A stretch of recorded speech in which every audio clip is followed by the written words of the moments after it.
Check it out, Barbados. You know what's happening. This is the Kalunji. Come in, Virgo. Yeah, we're supporting it. You know what I mean? This Sunday, November the 16th. One Love Jamaica Mediathon. See, collecting pledges, donations to help out Jamaica. Yes, I with the UA, KVille campus and media houses. You know, of course, Barbados. Be there. Stay tuned. Support. Stay connected. Support. One Love Jamaica. One Love Barbados. Bless. Bang.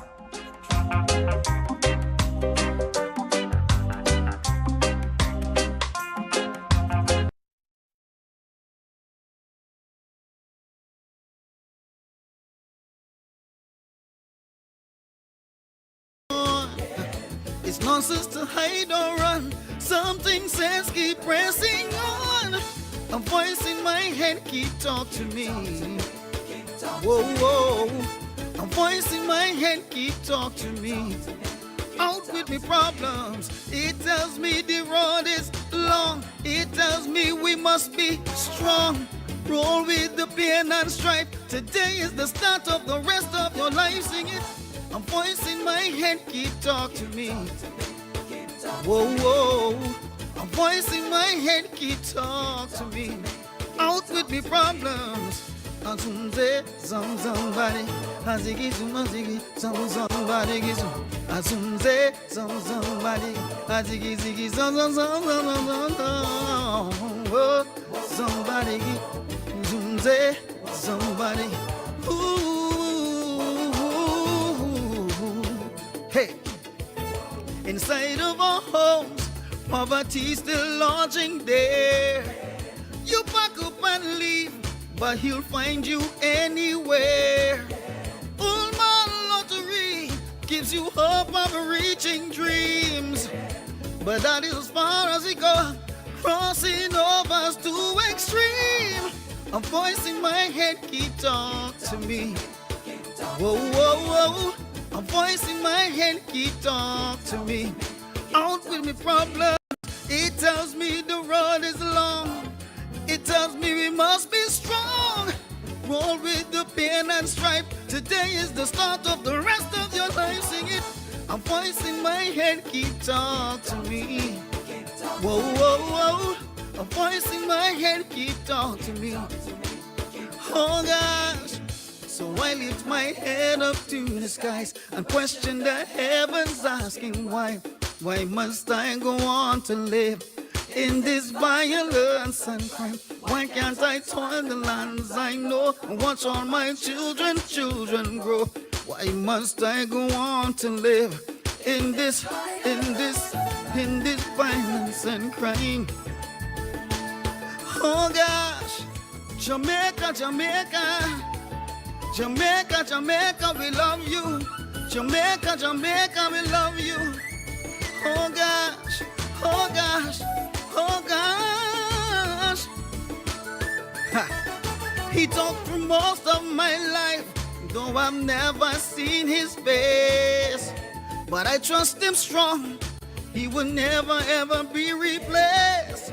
Though employment low and the crime rate's risen high, he tells me hold on to me dreams, still climb high, reach for the sky.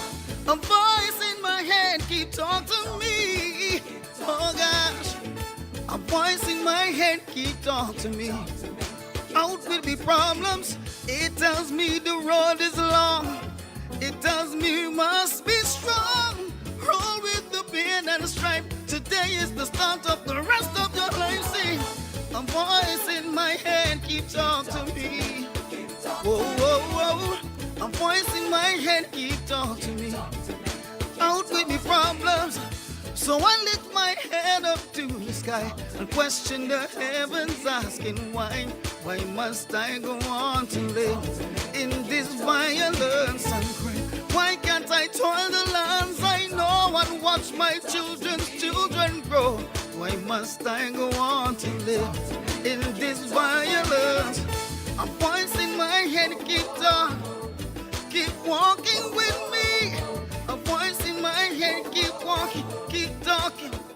Jamaica, Jamaica, Jamaica, Jamaica, Jamaica. We love you, Jamaica.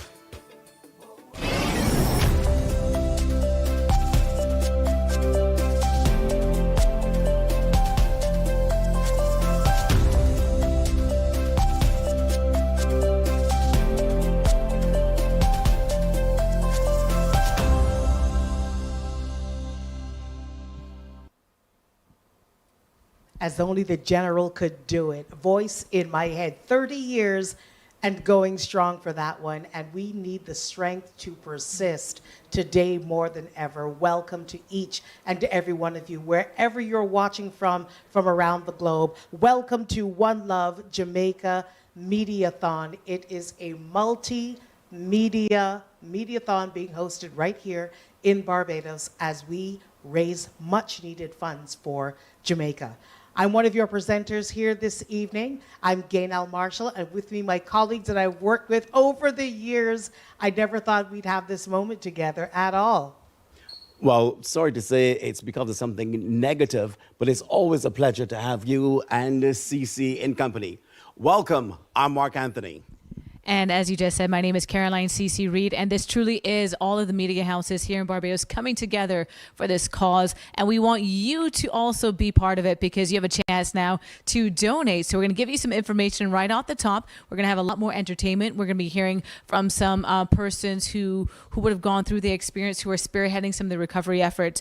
So at this time, I want you guys to make sure that you have your pen and paper ready. We are going to put this up on the screen throughout the evening, throughout the Mediathon. But right now, if you are in Barbados and you want to donate, and you can donate, here's how you can do it. So look for the account name, Barbados Red Cross Society Disaster Relief. And that's going to be the CIBC First Caribbean International Bank. You've got the account number of 1086924. That's 1086924.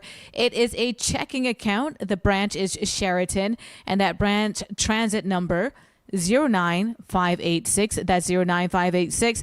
And making it easy for you so you can first pay your donations as well. And that number you want to do that to is 1-246-233 4447, or the email address for First Pay is the finance officer at barbadosredcross.com. So that is for your local Barbados banking, all of you who want to donate locally from Barbados. And I know we have other ways that you're going to share with us, right, Anthony? Indeed. For international wire transfers in US dollars, the beneficiary is the Barbados Red Cross Society Disaster RL. The beneficiary account is 1086924. The account type, checking.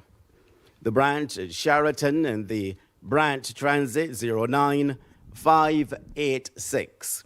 Correspondent bank, Wells Fargo Bank, New York, Swift code PNB PUS 3NNYC. Now, it's pretty detailed, and as we indicated earlier, this information will appear on the screen, so you'll have the opportunity to make note. The AB code 026005092, and the beneficiary bank, CIBC Caribbean Barbados Limited, Swift code CIB, FCIB, BBBB. It's pretty intense sometimes. It is, but you know what? Details matter, and especially for those of you who are paying in pounds sterling, we also have a way for you to do it as well. The beneficiary, Barbados Red Cross Society, Disaster RL. The beneficiary account is 1086924. It is also a checking account. The branch is registered at Sheraton, with the branch transit number being 09586. And the correspondent bank, for those of you paying in pounds sterling, is Barclays Bank PLC in London. The SWIFT code is BARCGB22. The beneficiary bank, CIBC Caribbean Bank, Barbados Limited, SWIFT code FCIBBBBB. That's 5 B's at the end. The good news is that we're giving you some pertinent information. It is CIBC and Sheraton. Once you Google that information, the SWIFT code comes up. If you do it for pounds and the beneficiary bank, their codes also come up. So even if you didn't get it all down the first time, you can definitely use the little clues that we're giving you to get that together. So right about now, we are in for a message of solidarity from no lesser a person than the Right Honorable Mia Amor Motley, Prime Minister of Barbados. My fellow Barbadians, members of the diaspora and wider Caribbean tuned into this One Love Jamaica Mediathon, thank you for being with us this evening. Today, we gather in the spirit of unity and purpose for our brothers and sisters in Jamaica. Across our region, we understand that we are more than just countries that share geographical space. We are one Caribbean, and we are one family. And when one of us faces hardship, it is deeply felt by us all. And the love and outpouring of Hurricane Melissa is a testament to this.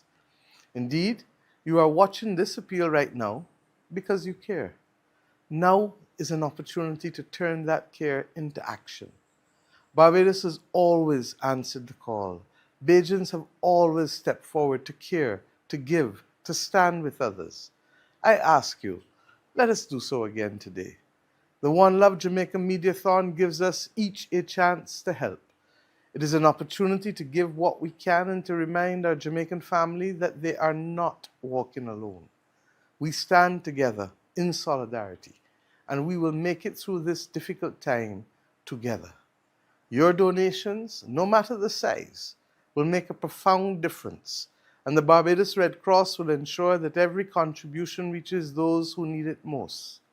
To all who are watching or listening, thank you for being a part of this special moment.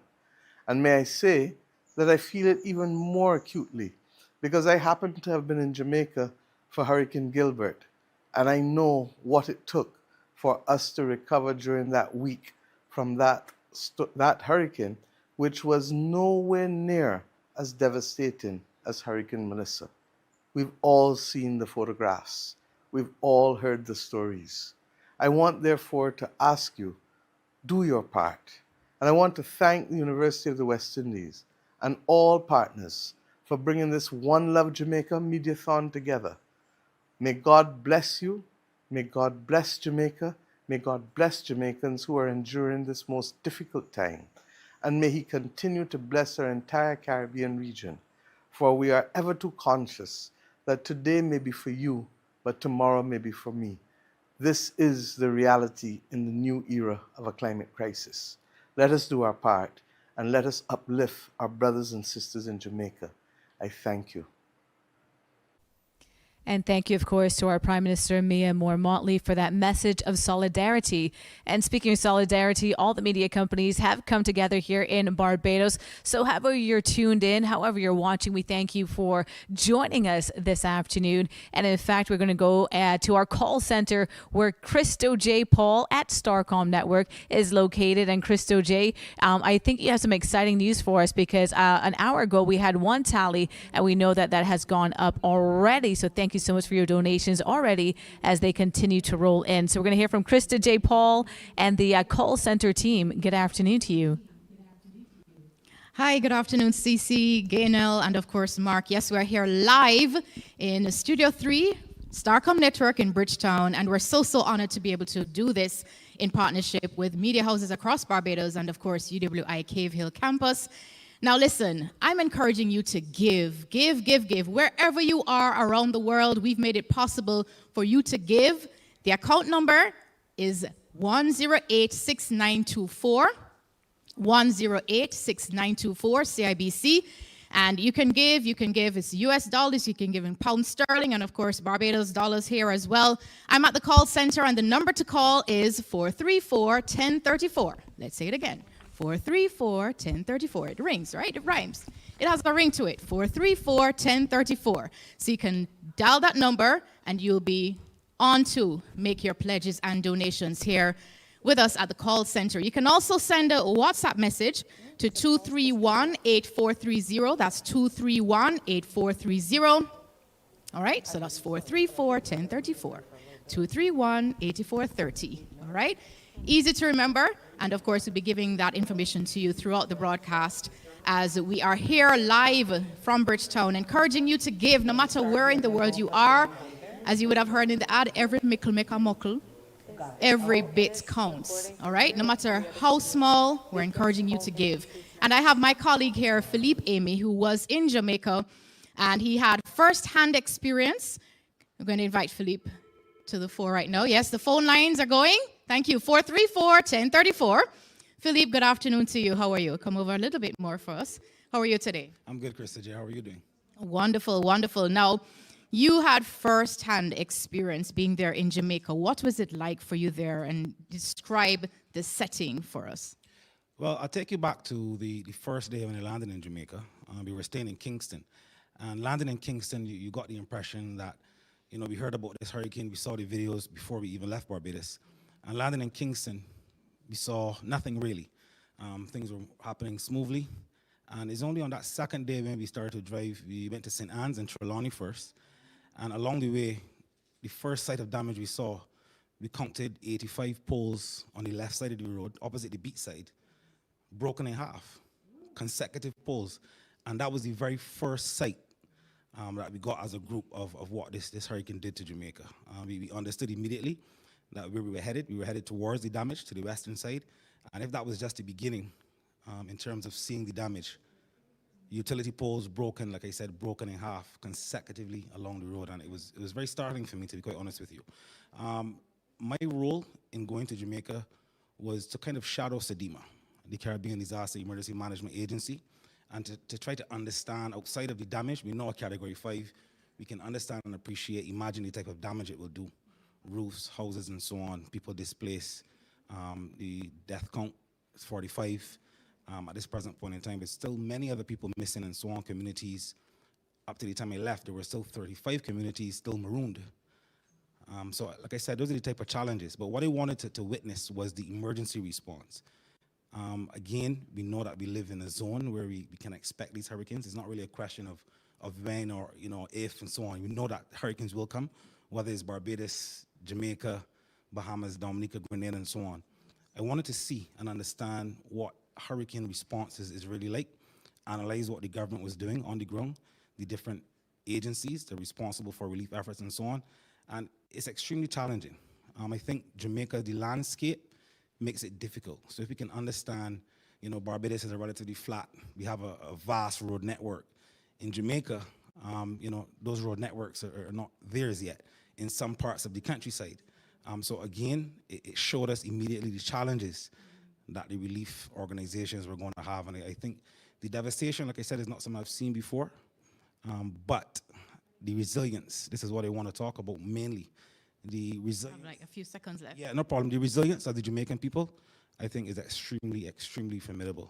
I've not seen that type of fortitude before in the midst of a disaster. Everybody was hands to the plow and ready to pretty much assist those in the western side of Jamaica.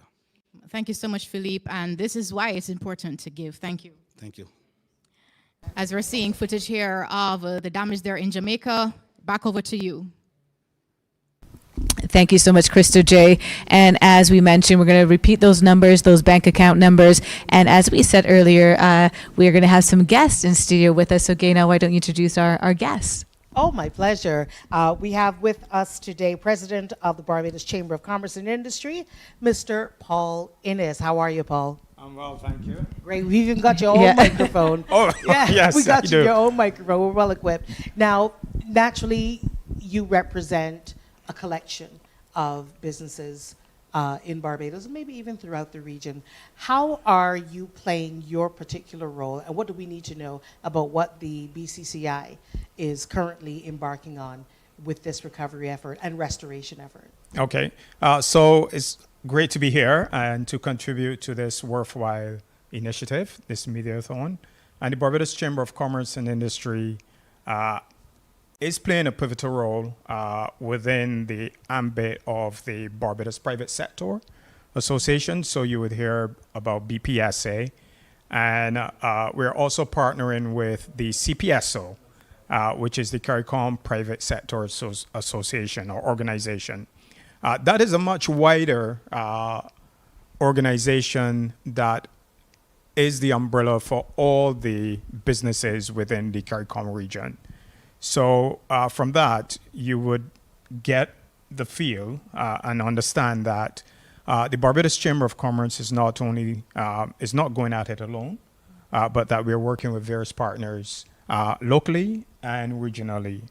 The chamber members are made up of all local registered businesses, and you would appreciate that some of our members are regional organizations, similar to the company I work for, and there are others, well-known brands in Barbados like Sagicor, Goddard's, and a few others.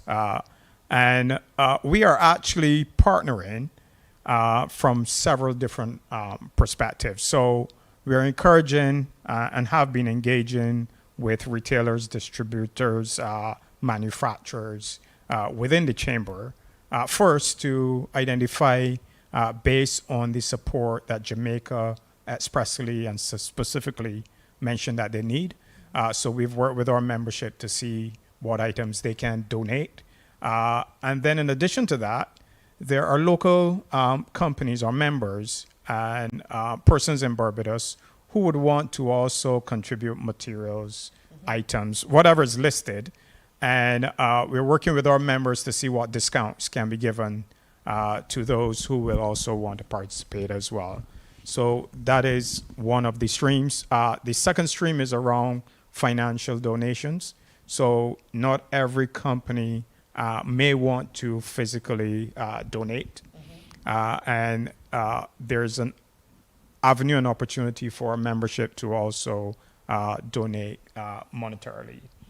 One of the good things we're seeing within our member companies is staff who has an interest to contribute.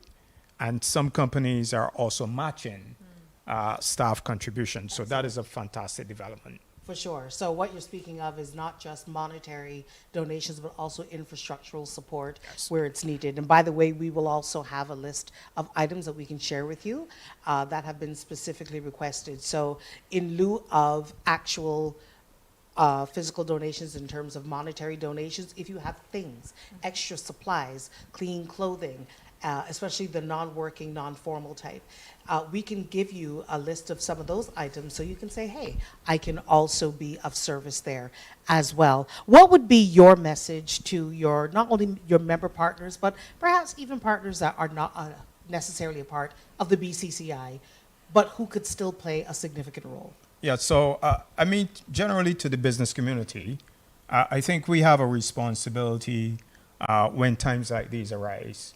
It is from the communities that we actually become successful. And that is where our responsibility, I think, arise. And therefore, I would encourage any and all businesses, irrespective of whether you're a member of the Barbados Chamber of Commerce, to see, look within and see how and what you can contribute to help our brothers and sisters in Jamaica.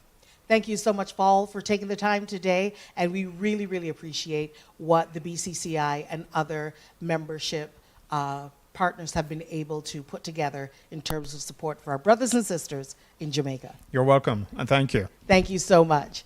Right now, we are going to turn over to the principal of the University of the West Indies, Cave Hill, Professor Clive Landis.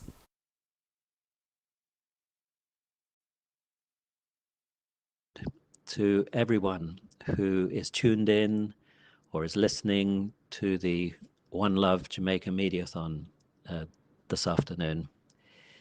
My name's Clive Landis. I'm the principal of the University of the West Indies, Cave Hill campus. I actually was due to fly out on October the 28th to attend the UWI's Mona graduation in Jamaica, when, of course, on that day, Hurricane Melissa slammed into Jamaica and wrought all this incredible devastation. It really has been an amazing shock for everyone here at the Cave Hill campus to witness what has transpired. One of the partners on our Mediathon is the Red Cross, and they issued a report just a few days ago indicating that 30,000 homes had been devastated by Melissa, and that 180,000 people have been directly affected. And a third of Jamaicans are without electricity. So as soon as we saw the scale of the impact of Melissa here as a campus, we immediately got together and we said, what can we do? What can we do practically to offer our help. And it's sad to say that we actually have some practice in this area because, of course, these intense hurricanes are hitting the Caribbean regularly and actually with increasing frequency. So we had already experienced Maria, which devastated Dominica, Dorian, which devastated the Bahamas, Beryl, which devastated parts of Grenada and St. Vincent and Jamaica. And for each of these, we had launched fundraising initiatives and other ways of rendering assistance due to the expertise that we have within the university. So the first call that we received was through the Caribbean Disaster and Emergency Management Agency to nominate people who can provide psychological counseling on an immediate basis because there's so much trauma which follows in the wake of a hurricane, not just the people who have been themselves traumatized directly, but also, for example, family members who might be traumatized in many ways, whether through worry, feelings of guilt and being financially cut off, for example. So psychological counseling is something that we can offer that expertise, and we nominated a whole host of experts who very quickly stepped forward.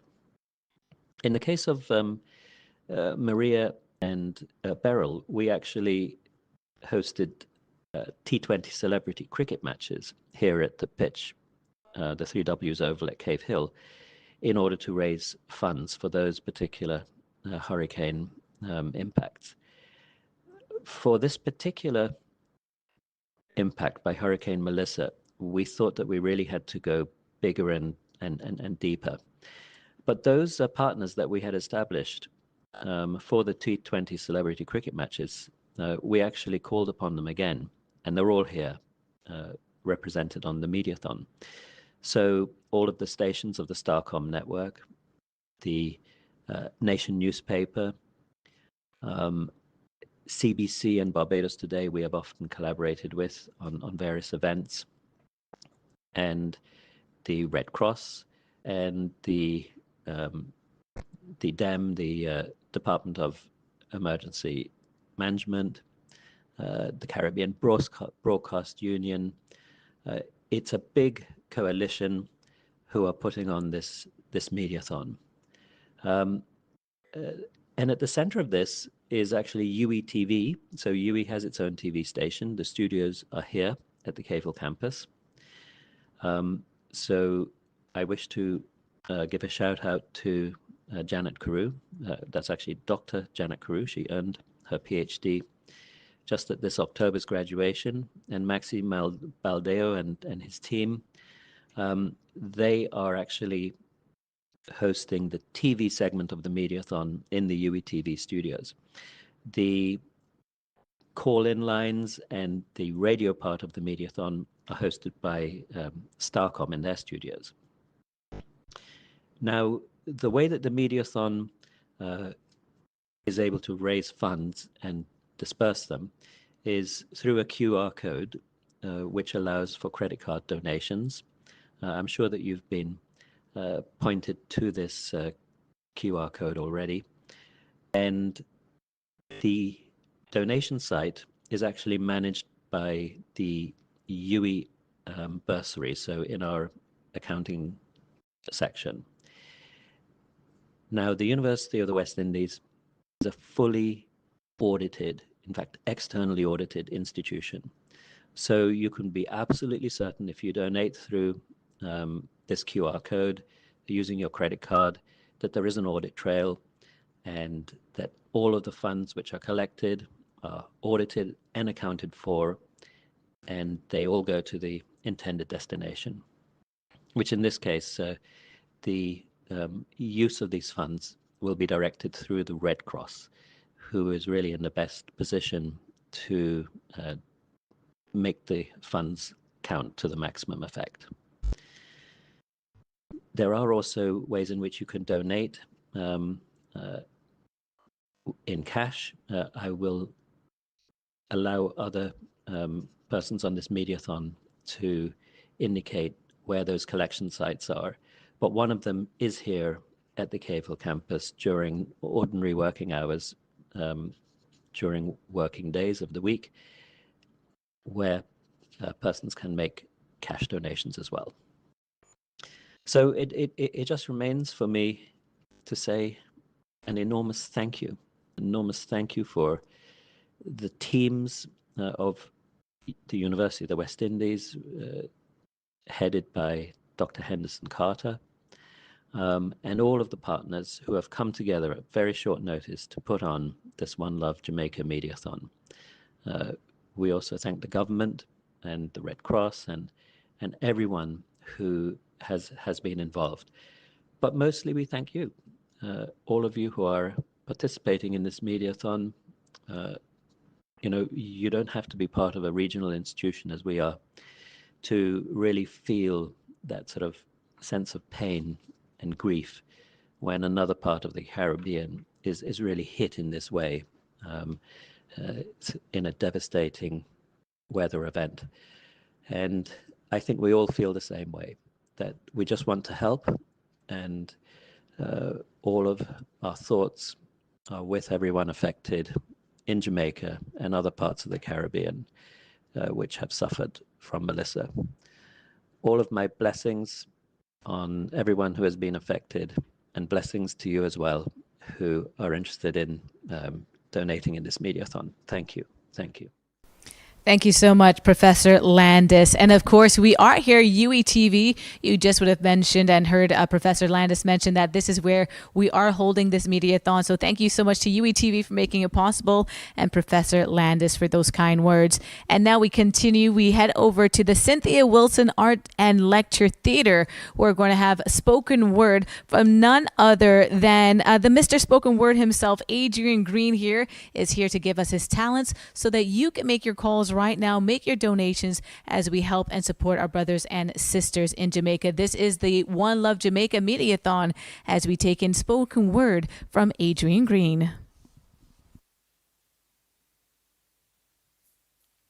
You have what it takes. You have what it takes to recoup, to regroup, to recalibrate, to take your foot off the brakes of your life and accelerate towards the destiny that is your final destination. And anything less would be a total desecration of the sacred temple that you are, because you are blessed with visions only you can see. You've been given dreams that only you can make a reality. And to rob the world of your unique contribution would be a tragedy, because you have what it takes. You have what it takes to take those dreams from behind your eyelids to right in front of your very eyes, from the back of your mind or right in your front lawn, or anywhere you want it, flaunt it. Your greatness is not to be kept secret. It ain't like the good cutlery that only special guests get to peek it, seek it. And when you find it, shine it like a star, a light to guide others like you, lost stars, to their rightful place in the sky. You have what it takes. You have what it takes to shake off the shackles of fear off of your shoulders, ankles, and wrists, and dive into the abyss of perils and risk, making mistakes and missteps, but still pumping your fist in victory. Confidence is not arrogance, and though life is full of mystery, we should never be mystified. In the court of history, our ancestors have already testified that we have what it takes by their very survival. By their very survival, when death would have been an easy escape, our ancestors expressed their faith that we, their descendants, would one day wake and take our rightful place in the race, firm and forceful, but full of grace. Through your tongues, your ancestors taste success, and through their sacrifices, you are blessed. So nothing less than your best is required. It's time to get fired up and quake all those who would underrate you, so they will never again ask you if you have what it takes. Because it would be obvious for everybody to see that you do have what it takes.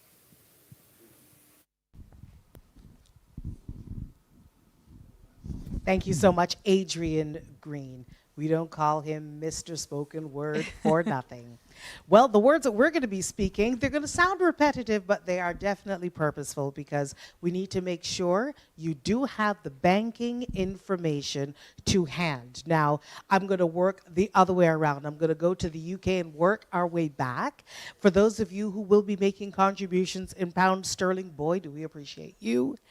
And we are looking at the beneficiary being the Barbados Red Cross Society, Disaster RL. The beneficiary account is 1086924. It is a checking account. It is registered at Sheraton, which the branch transit number is 09586. The correspondent bank, for those of you paying in pound sterling, is Barclays Bank PLC in London. Swift code BARCGB22, and CIBC Bank Barbados Limited is indeed the beneficiary bank with the Swift code FCI followed by 5 Bs. FCI followed by 5 Bs. We also have for those in paying in other currencies and what that looks like. Okay, so of course, if you are in Barbados and you are one of our wonderful listeners, watchers, viewers, supporters, if you are here, you can, again, the account name is the Barbados Red Cross Society Disaster Relief Fund, and the bank is CIBC First Caribbean International Bank. The beneficiary account number is 1086924. It's a checking account. You can get your branch at Sheraton, and that branch transit 09586. And really quickly, the first pay number for you, 1246 233 4447, and 246 233 4447, and that first pay email address is financeofficer@barbadosredcross.com. So we want you to donate. That's why we're here today, because we have our brothers and sisters just about 3 weeks after Hurricane Melissa touched down, and we're still reeling from the devastation, and the recovery efforts have only now begun, so every little bit does count. And we have another guest in our wonderful studio here at UETV. We have Mr. James Clark, the Barbados Private Sector Association Chair. So welcome to you, Mr. Clark, and thank you for joining us. Oh, thank you. Thank you for having me. Okay, well, we heard a little bit earlier from one of your colleagues in terms of the support that we as the private sector and businesses are doing. So what are we doing, and how are we supporting our brothers and sisters in Jamaica, specifically how you and your organization are? Okay, so thank you for having me. The BPSA is an umbrella organization for all of the business service organizations in Barbados. So like the Chamber of Commerce, the Bankers, Small Business Association, and so on. There are quite a number of them. And so basically, and then we're also members of the Caribbean Private Sector Association, who are involved with CARICOM. So we basically sit in between.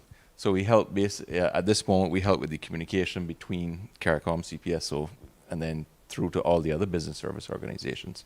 And at the moment, most of our work has been around logistics and what's available, how to get it there, what do people need, and what's the best way to do it. Yeah. So in terms of that, what have you messages that you're getting out of Jamaica right now? We did mention some of the items that are needed right now, but from your standpoint and what you're hearing, your feedback, what are some of the most urgent needs of the people of Jamaica? From what we can see, especially from the Jamaican government information that they put out, still very much relief items, building materials, medical medicines, medical equipment, tarpaulins, even just generators, just all things that tarpaulins, just things that you would need like in the immediate aftermath of something like that, water purification equipment, or even tablets and so on. So it really and truly, it's still very much a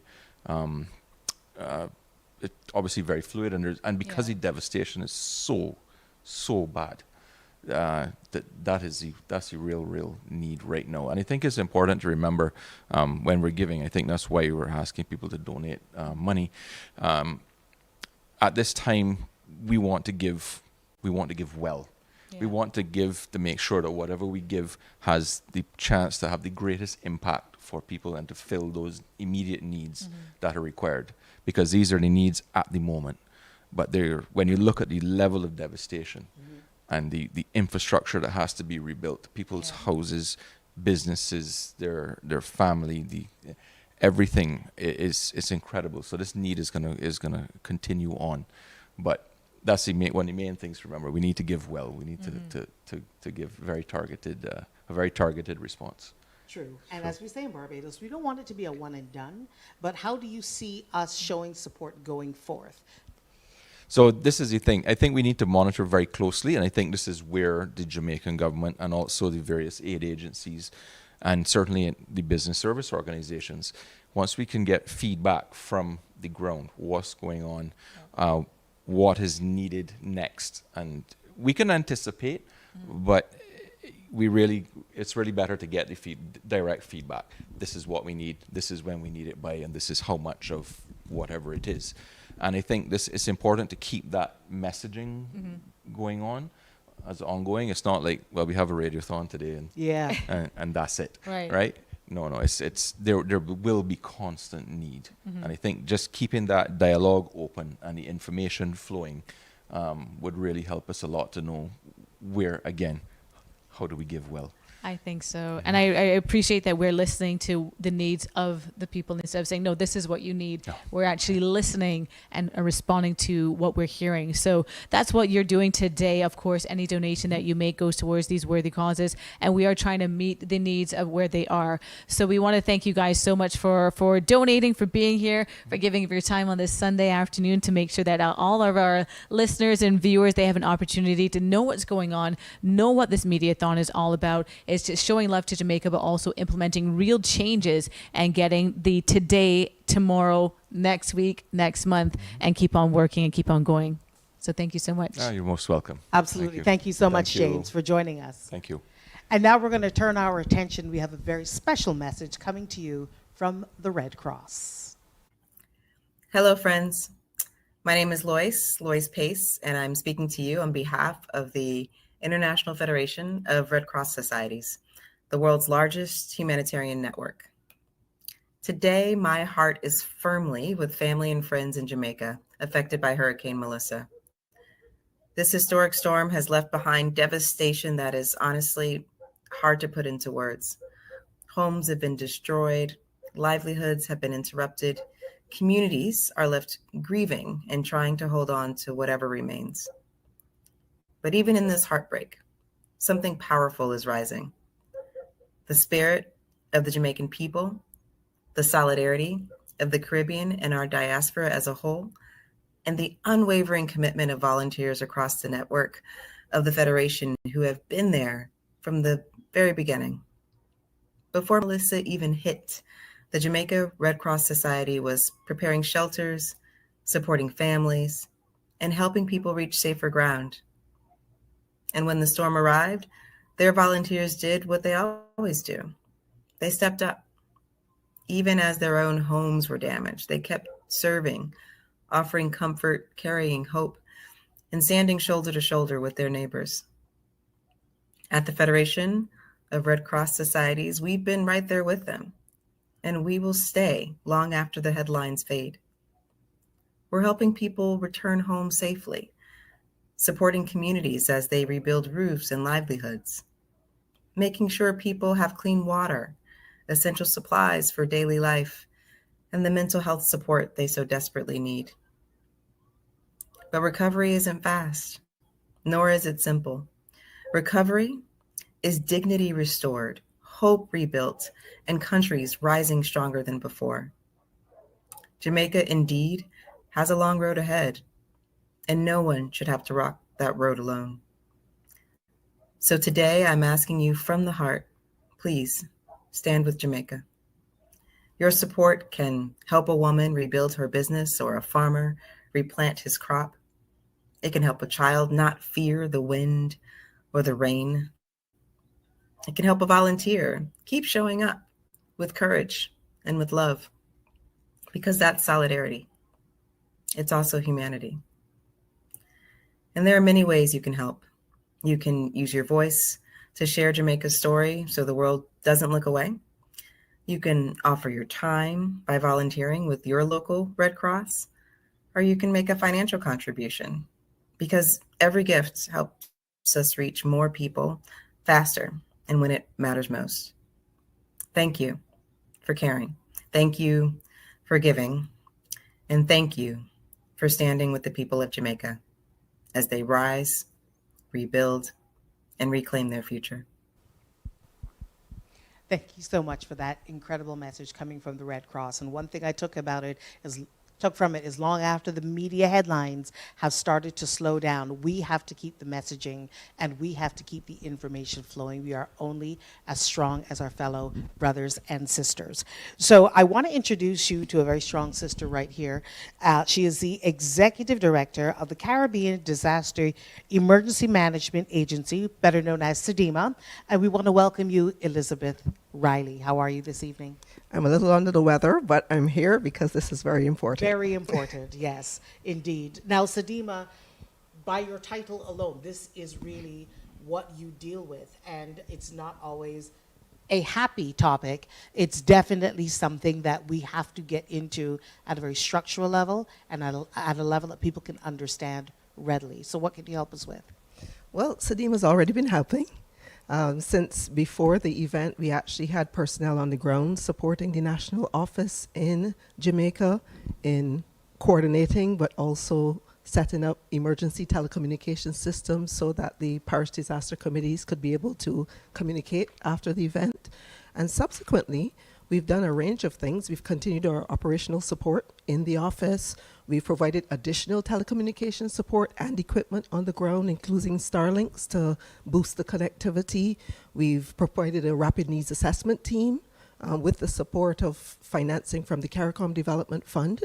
And this has allowed for a rapid, accurate assessment of the impact, including at the sectoral level and also to people. And we've also been discussing matters of recovery. We've partnered with Carolec to make sure that the electrical distribution line repairmen could get in, and this was in support with the UK FCDO. Now, with the intensity of a Category 5, because as we were chatting earlier, you know, like when one has never made landfall like this, especially in Jamaica, who has been known to be hit by some things in the past, how does that impact your efforts and your strategic plans for getting people up into some level of normalcy as quick as possible? Well, it starts actually from the planning stages, because in fact we had 4 SEDEMA states under threat from this system.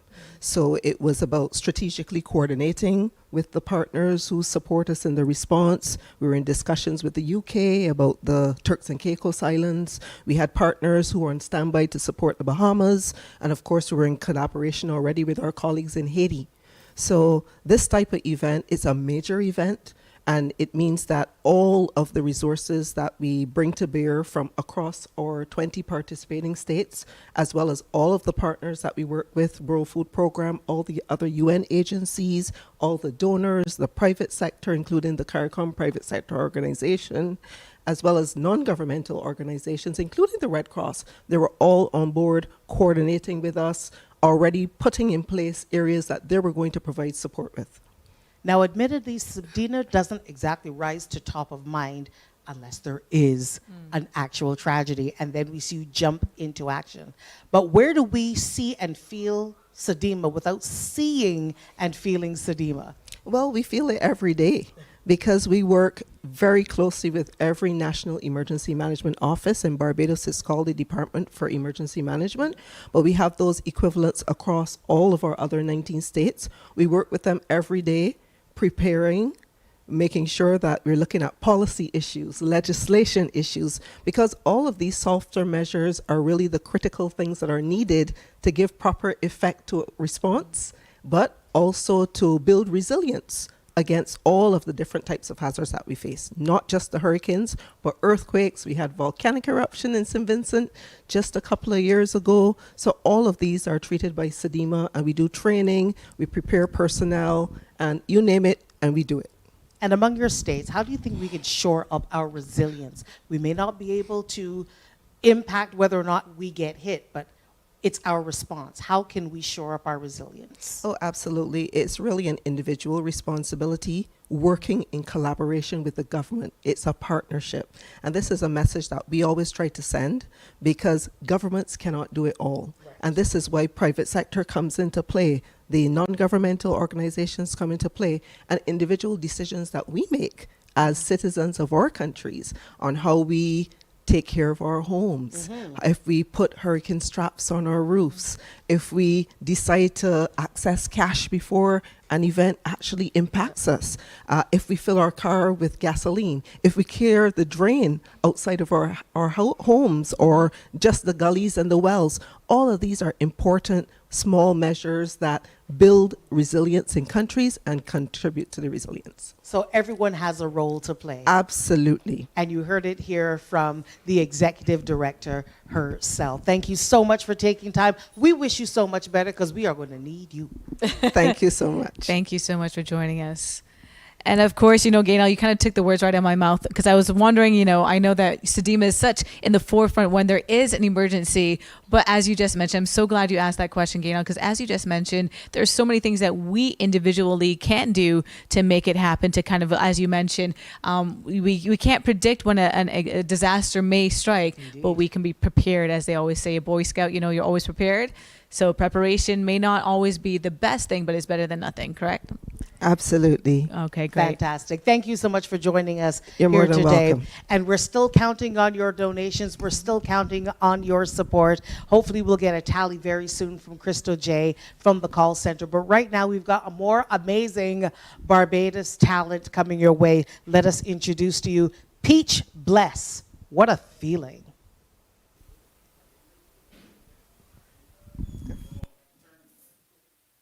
It's a blessing to be here and to share the love. One Love Jamaica. This song is entitled What a Feeling.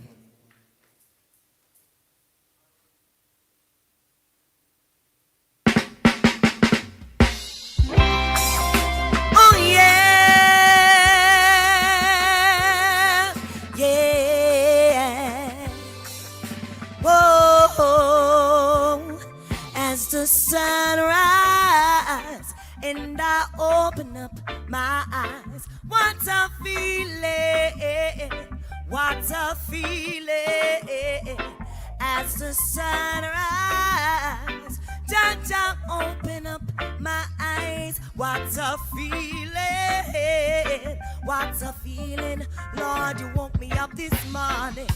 I'm giving thanks to you, Father. You let me see another day. What more could I ask for? I get down on my knees and pray.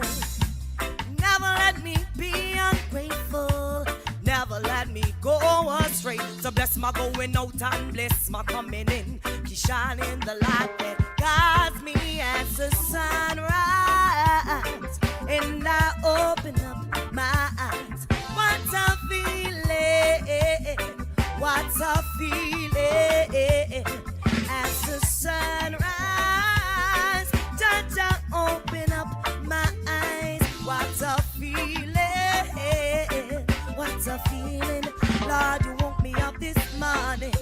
Some don't remember you, Father, only when they're feeling pain.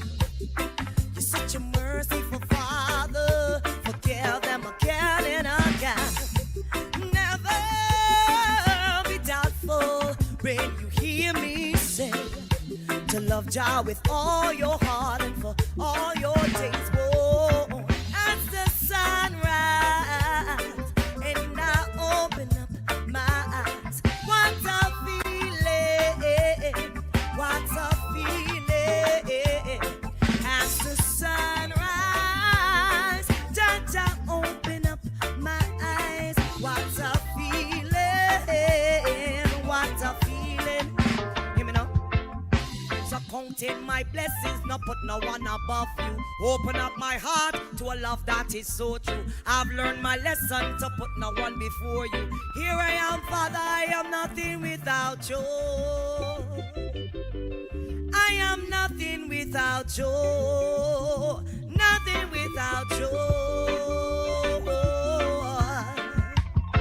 As the sun rises and I open up my eyes. What a feeling, what a feeling. As the sun rises, Jah open up my eyes. What a feeling.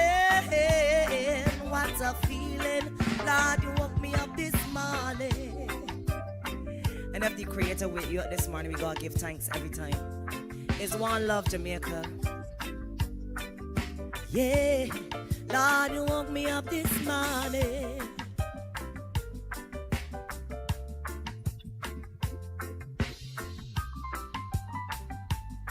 Oh yeah, Lord, you woke me up this morning. Amen to that. And we are so grateful that we were woken up today, because as long as we are up and above ground, we can help somebody else and lift them up as well. And we're going to do that through our donations. So this Mediathon is right across Barbados, right across the region, and across the world. So if you are looking to make your donation in US dollars, we've got some important information for you. The beneficiary is the Barbados Red Cross Society Disaster RL. The beneficiary account is 1086924. It is a checking account.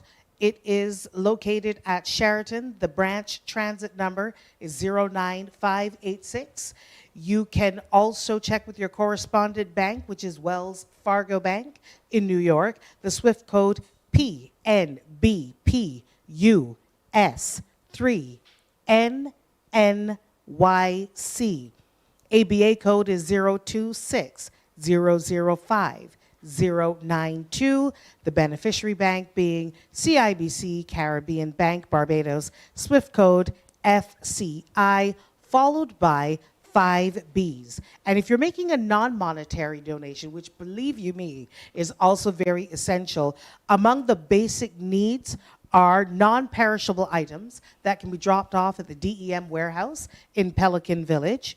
You can also donate basic, clean, everyday clothing, as in not work, not formal. This is everyday comfort, jeans, shorts, t-shirts, dresses, skirts, what have you. Cleaning supplies like mops, gloves, buckets, disinfectant. We don't think about these things until we say clean up and we look around and we have nothing. So those things will come in very, very handy. And of course, hygiene items as well, particularly hygiene items for babies and women. So anything along that line, you can make that as your donation. We're going to welcome back Mark Anthony to the studio, who has another special guest with us. Thanks, Ginal. And it's good for you to stay with us. We've also got the element of phones. There's a phone bank. The call center remains open. 234-1034. You may have seen the numbers across the screen. 234-1034 and 231-8430. 231-8430. In studio with us is Fabiana Alexander, who's president of the Red Cross Society. Welcome. Thank you very much. All right, it's good to have you here. And the first thing that we want to know from you is your role as Red Cross with reference to helping the people of Jamaica. I am currently the president of the Barbados Red Cross Society. And we, as a Red Cross movement, we work very closely together. Whenever one society, one national society is affected, we pull together. Within the Caribbean region, there are 16 national societies and also a regional office. So we're all supporting the relief efforts in Jamaica. We've deployed staff to Jamaica, and currently from before the hurricane would have hit, the National Society in Jamaica would have been preparing working with the International Federation. You would have had a message earlier from our regional head. We've been supporting the efforts, the recovery efforts. So currently we were seeking to raise 23 million US internationally. So the efforts here locally will help to support the funding that we're trying to raise to support the efforts in Jamaica. Since the hurricane hit, over 160 tons of goods have been already sent to Jamaica. We know that these types of events, it will take a while to recover. Unfortunately, we were still recovering from Hurricane Beryl last year. Wow. And this is going to take quite some time to fully recover. So every cent is important. Every cent is going to help in the recovery efforts. Now, it's been a tremendous effort having the Red Cross being involved with this activity. Now, you spoke about relief efforts. You talked about a financial donation, Yes. but what about, talked about essentials such as first aid, things like food, basic clothing. So all of those things currently are being provided, as I mentioned, among the 160 tons of goods that have landed in Jamaica so far are essential items, housing, tarpaulins, water, what we call shelter kits. So they're kits to help persons restore their homes, Yes. to rebuild and to start the rebuilding efforts. We're also supporting in, I believe, about 300 of the shelters. There are still persons in shelters, and or volunteers on the ground are helping with the shelters. Another one of those critical areas that the Red Cross locally is also supporting is cash and voucher assistance for livelihoods. So individuals who have lost their homes, who've lost their jobs, who've lost their livelihoods, we provide cash support. Another one, we've just had some calls or persons are asking us about individuals who are still unable to find their families. One of our other programs is called Restoring Family Links. So during a disaster such as this, during any crises, our Restoring Family Links program helps persons to find their families on the ground. Now, speaking of families, what about children? Have schools reopened? What's going on with the nation's children? Unfortunately, many schools have been devastated. The damages in Jamaica have been catastrophic. So there are still schools that have not reopened, businesses that have not reopened. I would have had a question this week from one of our local businesses trying to find their staff in Jamaica still. So the damage really is unimaginable right now, and we all need to pull together to support. These stories would bring you to tears. Absolutely. And we certainly would like you to assist us through your contributions during this Mediathon.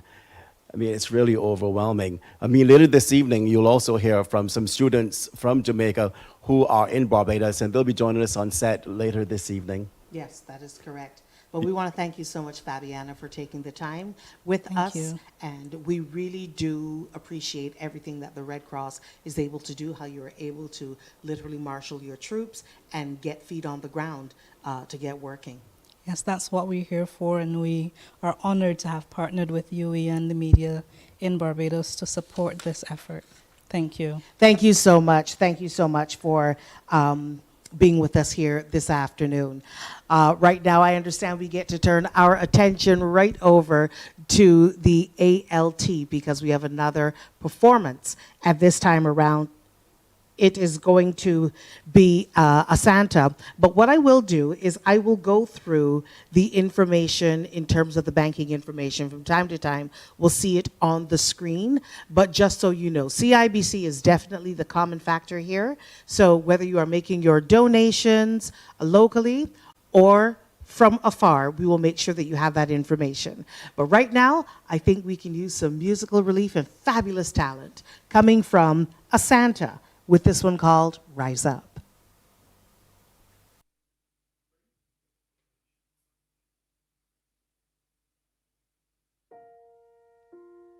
You're broken down and tired of living life on a merry-go-round, and you could fight the fighter, but I see it in you, so we gon' walk it out. Ooh. Mountains, we gon' walk it out. Move mountains, and I'll rise like the day. I'll rise up in spite of the ache. I'll rise up, and I'll do it 1,000 times again.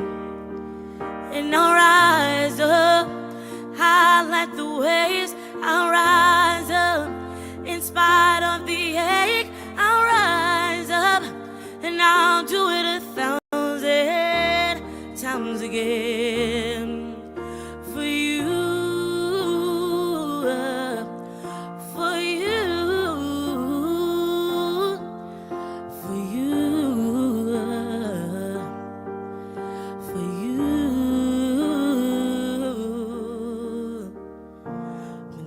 silence isn't quiet, and it feels like it's getting hard to breathe. And I know you feel like dying, but I promise we'll bring the world to its feet. Move mountains, bring him to his feet. Move mountains, and I'll rise up. I'll rise like the day. I'll rise up in spite of the ache. I'll rise up, and I'll do it 1,000 times again. And I'll rise up high like the waves. I'll rise up in spite of the ache. I'll rise up, and I'll do it 1,000 times again. For you, for you, for you, for you. All we need is hope, and for that we have each other, and for that we have each other. We will rise, and we will rise. Whoa, whoa, we will rise, and we rise up high like the waves. We rise up in spite of the ache. We rise up, and we'll do it 1,000 times again. And we rise up high like the waves. We rise up in spite of the ache. We rise up, and we'll do it 1,000 times again. For you, for you, for you, for you.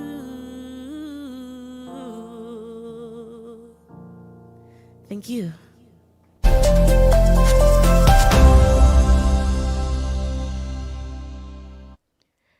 Absolutely beautiful rendition. Now remember, your call number for checking in with the phone bank is 434-1034. As a matter of fact, we're going to throw back over to our phone bank central over there at Starcom Network with Christo J. Paul.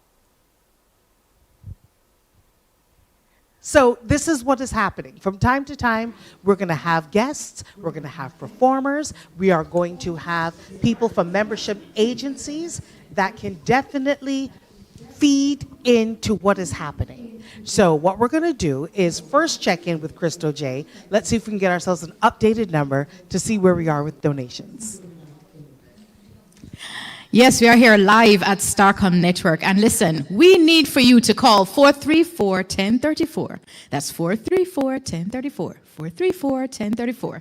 You can say it over and over again. We need you to call because we need to have your pledges in. Okay? We'll need to let you know as well that we are accepting cash. We're accepting funds. We're accepting your donations here at Starcom Network on River Road in Bridgetown. So you call 434-1034. You can also come here to Starcom Network. You can also give via First Pay, and we're going to have that number for you. And you can have your donation sent to 1086924 CIBC, Barbados Red Cross. All right? So 434-1034. There you go, 434-1034. We have the phone lines ringing, and we need to have you call 434-1034 to make your donations. The team is on standby here. We have a lovely team here. They're ready to serve you. They are ready to answer your calls. They're ready to take your calls. They're ready to take your donations here if you come here straight to Starcom Network on River Road in Bridgetown. Again, 434-1034, 434-1034. You make the call and make your pledge. we definitely have your need your donations here. And I want to say as well, if those of you who are watching overseas, if you're watching in Dubai, if you're watching in Cambodia, wherever you're watching somewhere in Europe, we need to hear from you. €1, €5, £1, £5, £10, hey, nobody will stop you from giving £1,000. Okay? You can donate at the number provided, 108-6924. That's the bank account number. There's a US account. There is a pound sterling account as well. You can call here as well if you wish to, 1-246-434-1034. That's 1-246-434-1034. You can call us here and you'll be directed as to how you can make your pledges, make your donations, no matter where you are in the world. We've made it comfortable for you. We've made it easy and accessible. Back to the studio in Studio One. Thank you so much, Christo J., who, by the way, was the voice of this entire thing. So she gave us some quick fire, rapid fire Jamaican patois lessons towards the end. We appreciate you, girl. We appreciate you. So right now, I'm going to reintroduce Mark Anthony, and he has a very special guest, a student right here at the Cave Hill campus, but from Jamaica. Well, we mentioned earlier about some students that we're going to have on set. And we've got Haley Brown from the Faculty of Law. She's a first-year student, and she's from one of the areas severely impacted by Category 5 Hurricane Melissa. Welcome to our studio. It must be heart-wrenching, to say the least, when you think about the devastation at home. It really is. My name is Jada Bullock. I'm the president of JASAC. And this is Haley Brown as well. That's and right. I'm a second-year law student, and I'm from Trelawney, and that was one of the parishes that was severely affected. My community was completely destroyed. All the trees, the lost vegetation that was there. When I saw it, my heart broke, because I know that this is a place that is beautiful, but all the banana trees, all the coconut trees, all the people's houses were vegetation. like the vegetation, their houses, it was destroyed. And it was just heartbreaking to see while being over here. Jada, have you been in touch with your family recently, and can you paint us a picture of what the relief effort has been like since the impact of Hurricane Melissa? Well, I have been in touch with my family, but directly after the hurricane, I couldn't reach them for 4 days, and I was panicking because, I could imagine. Yes, I saw all the destruction on social media, and I was like, I can't get to my parents. I tried everything. I sent family members or friends, tried to get to them, but all the roads were blocked because we live in the rural part where the rivers are, and there was a tree that was blocking the road, and the second road that went into my community was covered by the river. So I was over here panicking, and the anxiety was eating at me. So and you guys your family was pretty much marooned. Yes, they were stuck. They were stuck in the community, and that kind of hindered the relief efforts as well, because nobody could go into the community. So when the river dried down, 1 or 2 relief efforts were able to go in, but those were like the JDF, the Jamaica Defense Force. So they use a helicopter to get in, and also some big trucks to get in. But so far, the relief has been quite limited. What about communication? The communication is back up in terms of using Starlink. They don't have any electricity, so they have to be using generators, and they don't have any service. So they're basically using Starlink right now to communicate. And it is spotty because they don't have any electricity and the generators run out. Oh my gosh. Yeah. It's been a rough time. How has the community, though, been able to band together? Because it's one thing to wait on larger agencies to do things, but in the meantime, all we have is each other. Man, that's the beautiful thing about my community. Like, my community has done so well to come together. My dad has a huge bus, and he decided that he's going to drive out to the Kingston Eastern region that wasn't affected and get the supplies for the community people that need it. So each person chipped in for the gas and chipped in to buy the materials to bring back to the community to start building up. And like, because it's a farming community, everybody is sharing the produce to because they're limited on food. And it's just, I've never seen my community blossom that much. Like, everybody's outside helping each other, building each other's roofs one by one, sharing food, sharing resources. I saw people pitching in to buy gas for a generator just so they can connect to the Starlink. So that's really beautiful to see.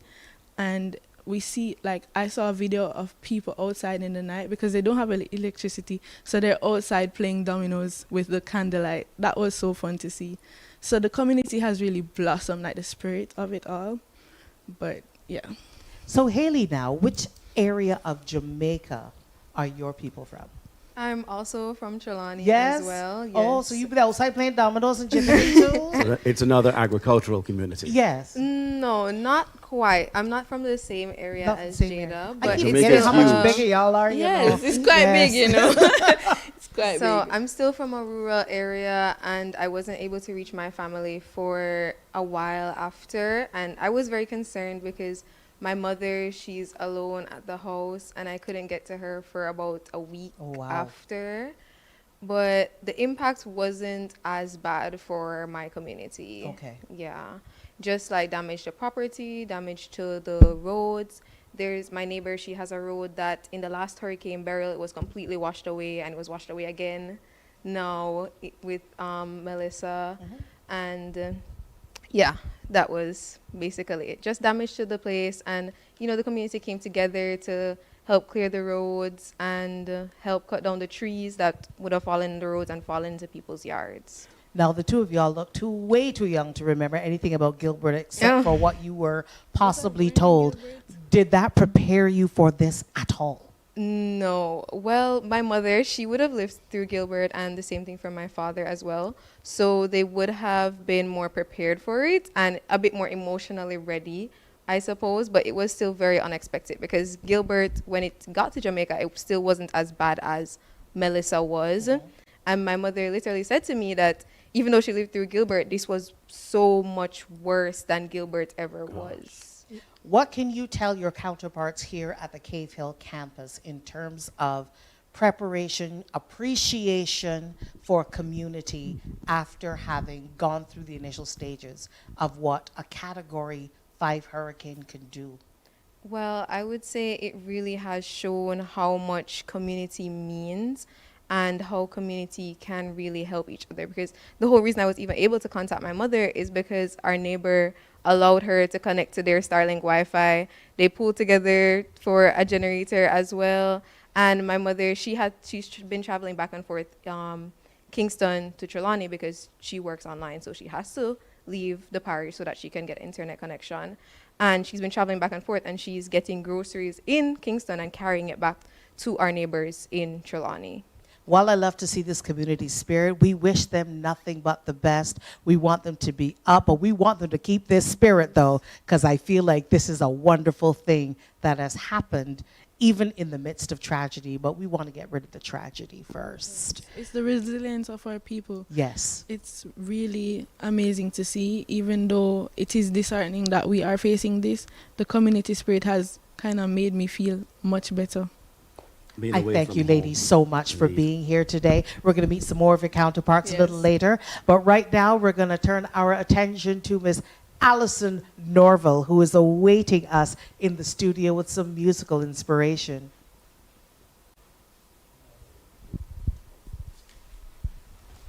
Thank you, ladies. No problem. Thank you. Song for the nation. Oh. Yeah, yeah, yeah.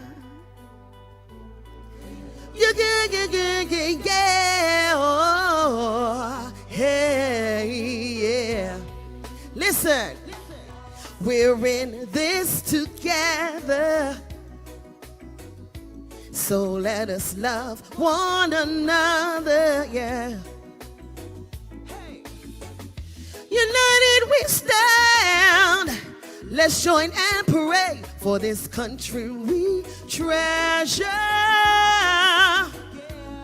It's been a long, hard season. Trial after trial for no reason.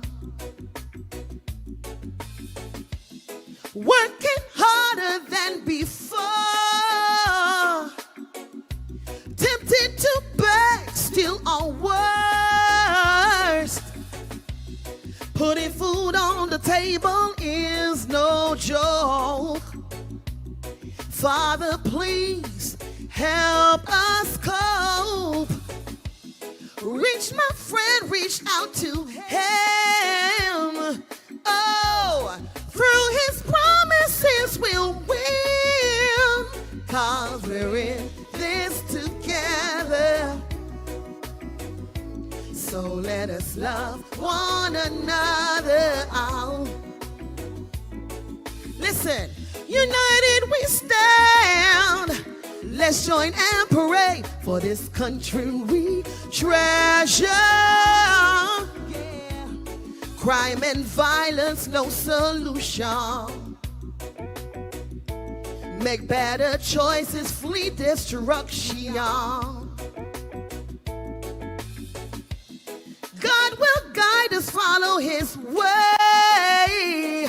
Oh, get up, stand up, reach out and say, yeah. Oh, yeah. Oh, so let us love one another. Oh.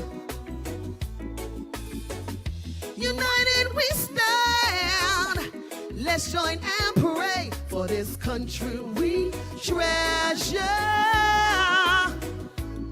Job and Daniel can attest, God will take you out this mess, out of the miry clay, your feet on a rock to stay. You and I know this ain't no lie, so that the world will know, we'll let unity show that we're in this together. Yeah, let us love one another. Oh, oh yeah. United we stand. Let's join and parade for this country we treasure. Yeah, yeah, yeah, yeah. So let us love one another. Oh, yeah, yeah, yeah, yeah. United we stand. Let's join and parade for this country we treasure. Yeah, yeah, yeah, yeah. Hey, hey. Oh, na, na, na, na, na, na, na, na. Yeah, hey, yeah. Oh, oh, we're gonna make it. Yeah, yeah, yeah, yeah. Oh.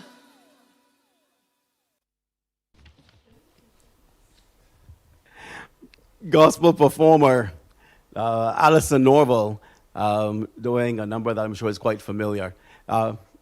Gaynell, let's hear from you and your student. Absolutely, my student here. I get to claim ownership to Donika Codner, and you are vice president of JSAC. Yes, absolutely. So, you were telling me earlier that your immediate family was not as badly impacted, and for that we give thanks. But you have some extended family who would have felt the trauma. What is it like? Where are they located, and what is that like where they are?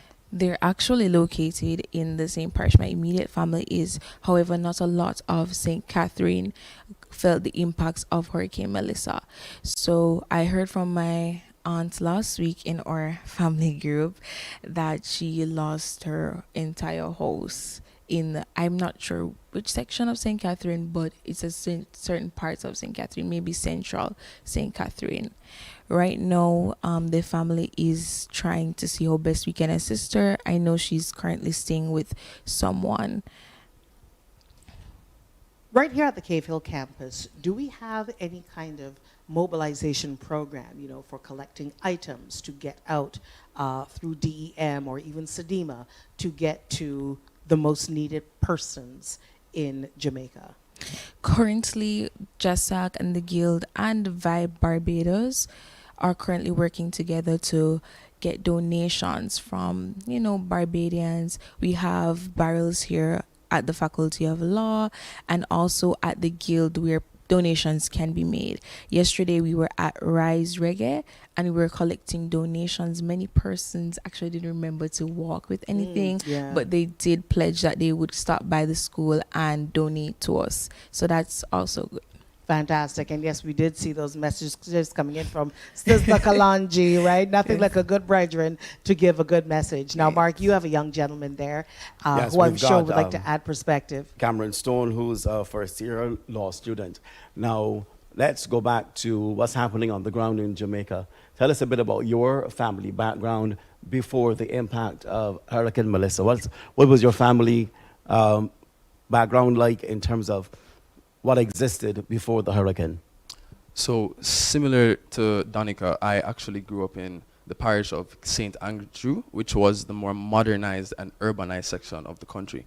We were part of the eastern parishes of the country, and we weren't as affected by those in the west.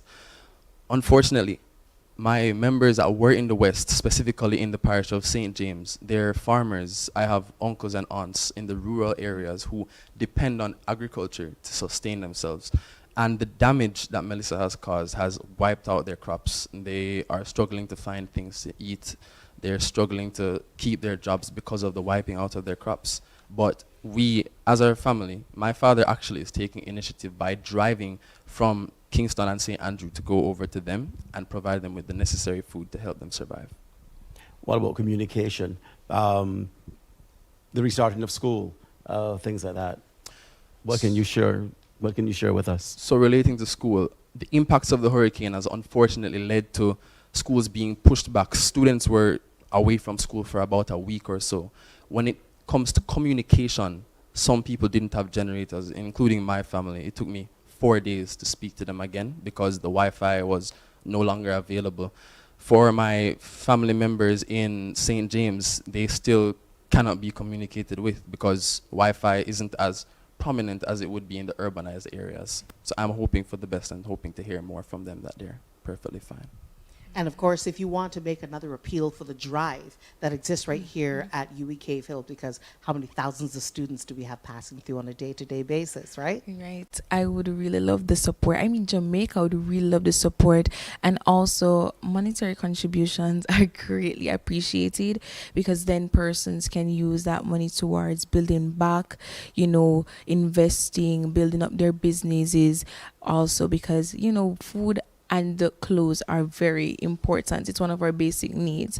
But I also need money to survive, to buy back building materials and all of that stuff. But of course, the drive is here at Cave Hill. We're not taking clothes at the moment, but food, any baby stuff, anything that you think a person in Jamaica would need during this time after going through a Category 5 hurricane.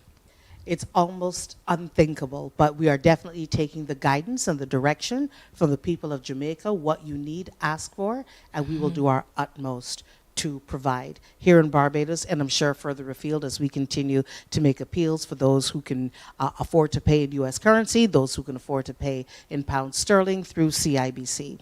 And we will continue to do our part here. Thank you so much. It's greatly appreciated. We'll be able to share with you as well the account information, and then we'll encourage you to continue to make your pledges at 434-1034, 434-1034, 231-8430, 231-8430. Thank you, students, and we appreciate the time that you've taken to share with us today.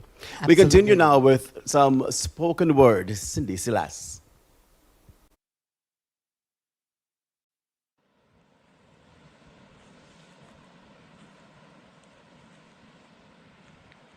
It's worse. Much worse than we've allowed ourselves to think. I've watched an entire beach sink back into the sea in the same time as it took me to finish university. How differently me and Mother Earth commemorate graduating a degree. Where I'm from, It didn't take a pandemic for us to realize how little people really care about the front lines. We have been plagued by this plight long enough to know that the phrase "we live where you vacation" has always been more plea than pitch. Been beseeching the rich to switch tact and acknowledge the impact of their actions and inactions. Remember that what's their tourist attraction is our permanent residence. But Magneto says, in chess, the pawns always go first. So it seems our worth at worst is reduced to being canaries cursed to burst breast in the coal mines at best, to being frogs left to test the waters until when the pot gets too hot and we should all hop out. See, the thing about developing states is that we seem to have been tasked with bearing the brunt of the weight of climate change on our backs, drafted into a war we can't fight on our own, where we adapt as a survival tactic when entire countries on solar power and ban single-use plastics try desperately to curb the path to panic in our politics. But climate justice be anticlimactic. When to declare the existence of global warming gets us labeled as heretics, never mind that in the tropics, heat has become a familiar enough face to wave at us when he catches us in the streets. How every year we meet more hurricanes ready to know us on a first name basis while erasing our neighbors. How our eco-friendly plan before ours and not three. Reduce, reuse, recycle, and rebuild after every environmental tragedy, I guess. When fossil fuel emissions fetch fat commissions and line pockets with the power to pay, where their problems, ignorance becomes a quick fix meal. When you fill up on a false sense of security, it becomes easy to keep yourself out the kitchen, easy to conveniently forget there's something cooking, hard to hear when the pot be boiling over. The entire Caribbean is constantly bubbling beneath the surface, but the first world feast table so long that they got a whole lot of choices. So what's the harm if one melting pot makes a meal burnt to a crisp? Makes a meal burnt beyond their capacity to consume it? It seems that either way we slice it, developing states are most susceptible to coming under fire. We sit in the hot seat of a hothouse earth, a majority population responsible for the least destruction, begging and pleading for someone to listen before it's too late, while the 1% keep the climate debate at a stalemate, because the truth is that the truth is only inconvenient to the people most affected by it, only hurts the ones who can't afford to ignore it. And I wonder, what will become of the pawns? If they let us become martyrs, will they remember us when we are gone?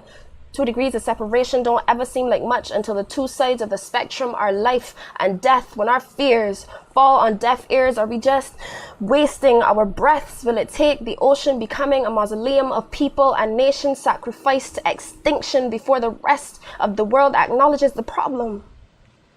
Or will ignorance continue to be bliss, the catalysts of the human apocalypse?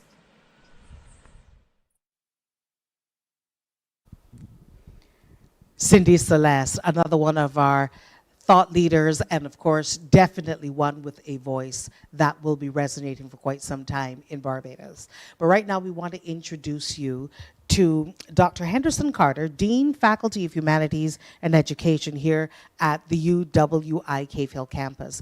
But that is not the reason we're introducing you. It is because this entire Mediathon, you thought something needs to happen, and the UWI can be of some assistance, especially with the media representatives of Barbados. So first of all, Dr. Carter, I don't know if I should say welcome because this is your house, but at the same time, we thank you for your ingenuity and the push forward. Tell us what you were thinking in that moment in terms of how we could get involved. Well, we were on a plane going to New York, and this hurricane was poised to hit Jamaica with winds of over 150 miles an hour. Later we learned that the winds were over 185 miles an hour. So Cleve Scott and I, we said, look, let us see what we can do for Jamaica. And we wrote down a few notes, and then when the hurricane struck, I called my principal from Boston, and he said immediately, yes, we will do something. And then we contacted STARCOM, and Anthony Green said yes. We contacted the Red Cross. They said they're in.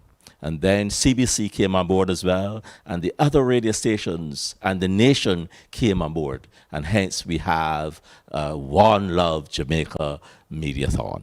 The positive domino effect that we were hoping for. Mm-hmm. Now, as a region, because you work in one part of the region that houses the Cave Hill campus, so you understand the synergies that are required with other regional counterparts. First of all, how are your counterparts in Mona, Jamaica? Well, Mona is now recovering. Actually, their graduation was supposed to be in early November. It had to be pushed back. It is now around the 15th, 16th, and 17th of January. But Western Jamaica is still very much devastated. Right now, as we speak, there are people without water, there are people without roofs, there are marooned communities who are actually marooned in Western Jamaica. And that is why we recognize that these people need help initially to stave off disease and to stave off those type of things. But then going forward, they need to rebuild their lives. Imagine waking up not knowing that there's no work to go to. That's a scary situation. Yes. No work to go to. And that is why we're here asking for people to pledge. Give your $10, your $20, or if you have greater means, to come in, to call in, and to pledge. Not just today, but tomorrow you can give. For the next 2 weeks you can give. The next 3 weeks you can give. This is an opportunity for us as a campus, as a regional entity, to rally these forces together to help the people of Jamaica. So Mona is now getting back on its feet. Okay. But it was hard hit, especially at Western campus. There are schools in Western Jamaica losing their roofs. We need a consistent push to help these people to get back on their feet. The socioeconomic impact, could you even begin to put it in perspective for how this looks for Jamaica right now? This has really set back Jamaica. And Jamaica was really recovering. And Jamaica is a large place. And you have infrastructure badly hit. Lots of areas in Western Jamaica are without power, without internet, without churches, without schools. So in terms of the physical impact on Jamaica, it has really hit Jamaica hard. And I think it is even worse than Gilbert, in terms of the magnitude and the stress it has placed Jamaicans under. I mean, in Eastern Jamaica, it is okay. But in Western Jamaica, that's where the problem is. And that is why we brought the Red Cross on board. Because the Red Cross, with its links in Jamaica, can channel those funds where those funds need to go. Are most needed. And we're going to look out for those updates as they continue. But right now, Mark, we've got something else very special happening from the Arts Lecture Theatre. Indeed, Jaco Lawrence now joins us from the theater. So what we're going to do is we're going to actually make sure that the funds that we spoke about, that the Red Cross can channel, can definitely get to where they need to be. And what we're going to do is we're going to talk about some of the transfers that people can make through our participating banking institutions. So we're going to start with those who are able to pay in US dollars. And you'll appreciate that this is a very live production, so we are staying very fluid and very nimble here. But for those of you who are watching on whatever means and you're making your donations through US dollars, you're going to do so through the beneficiary, the Barbados Red Cross Society, Disaster RL. The beneficiary account number is 1086924. It's a checking account. The branch is Sheraton, and the transit number is 09586. The correspondent bank will be Wells Fargo, New York. SWIFT code PNB PUS 3NNYC. ABA code 026005092. The beneficiary bank being CIBC Caribbean Bank Barbados. SWIFT code FCI followed by 5 Bs. For international wire transfers, for those in the United Kingdom, the beneficiary, Barbados Red Cross Society, Disaster RL, beneficiary account number 1086 924, account type checking. Branch Sheraton, the branch transit is 09586. Correspondent Bank, Barclays Bank PLC, London. Swift code BARC GB22. Beneficiary Bank, CIBC Caribbean Bank Barbados Limited. The Swift code FCIB BBBB. So, Dr. Carter, we want to thank you so much for being here with us and taking the time. And of course, thank Cleve Scott for us. Great minds think alike. And we are very glad that you have initiated this and started the positive domino effect. Well, I thank you both for volunteering to do this on a Sunday. On a Sunday. For the Jamaican people. We must. Yes. It's important. We must so indeed. I really appreciate what you've done and what you are doing for us. Continue to keep the good work up. Right. God bless you. Thank you so much, and God bless you too. Right now, we want to turn our attention to Secretary General of the Caribbean Broadcasting Union, Ms. Sonia Gill. Good afternoon, and thank you so much for having the CBU partner in this so important event.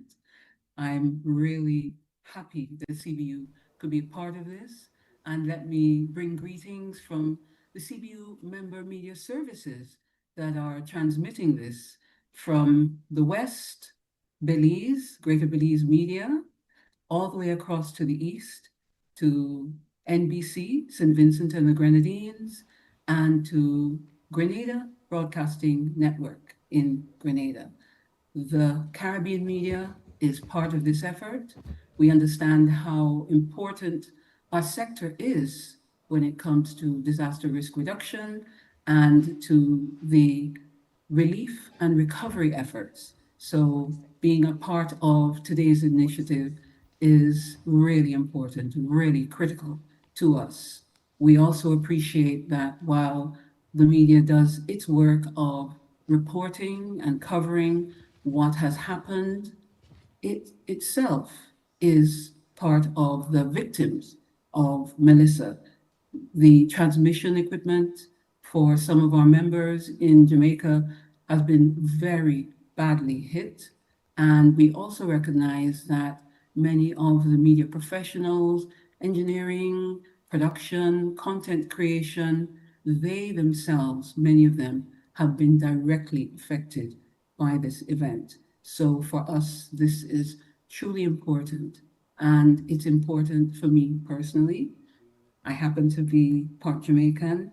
I have family who've been affected, so I do feel deeply how serious this event is. But I'm also hopeful.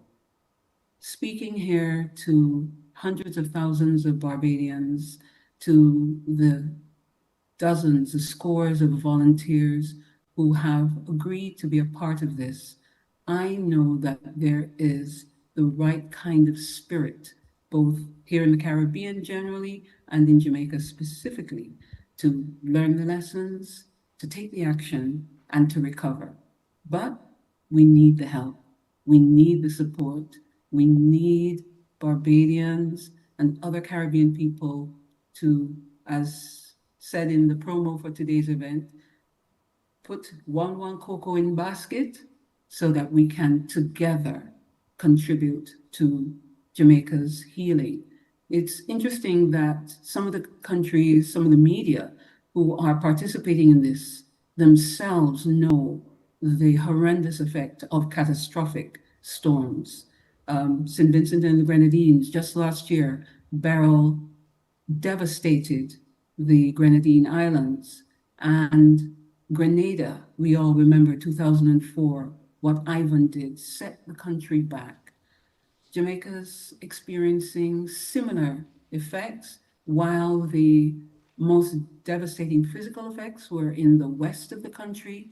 The entire island is experiencing or expecting to experience things such as food insecurity, infrastructure costs that have to be met from the national purse. So this is a whole of island recovery that's required, and it's a whole of region effort that is required.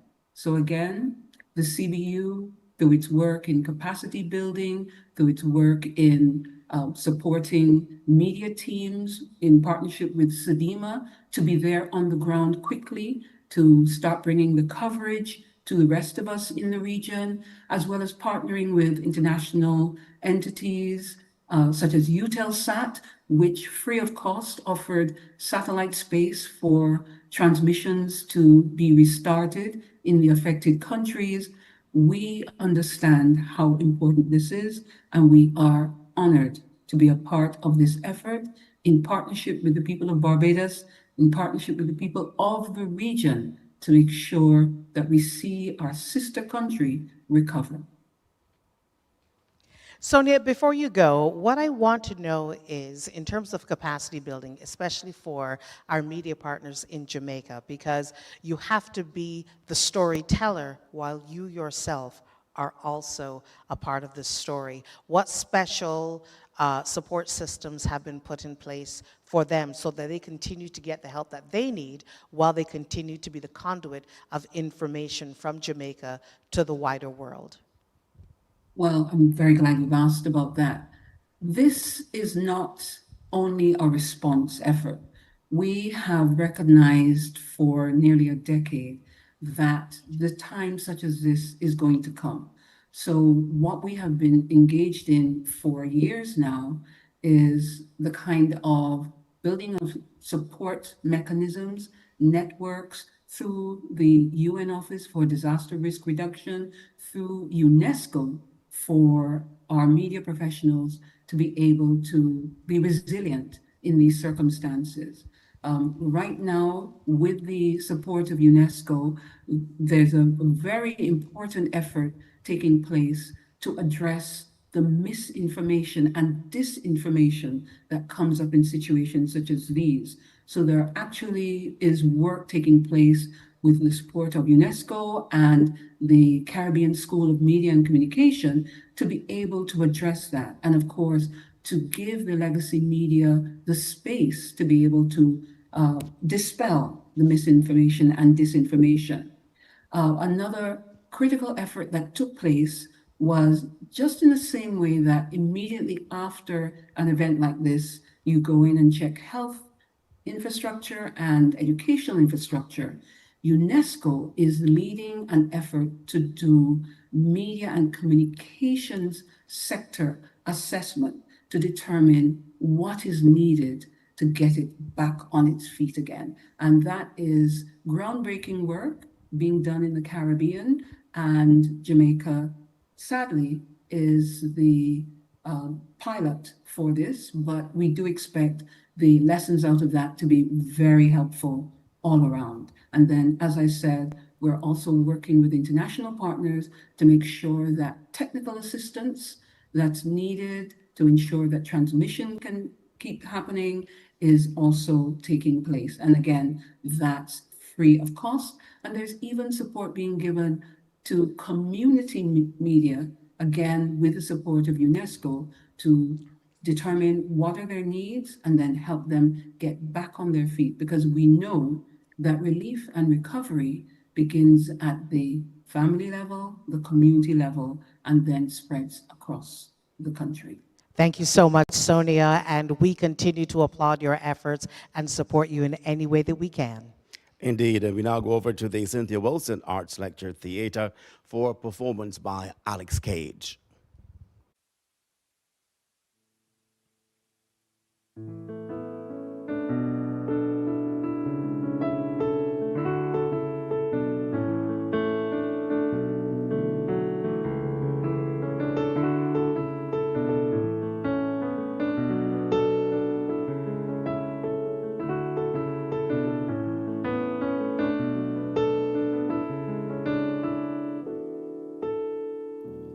There's a place in your heart, and I know that it is love. In this place, it is brighter than tomorrow.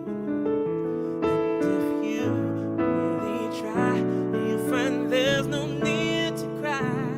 In this place, you find there's no hurt or sorrow. There are ways to get there if you care enough.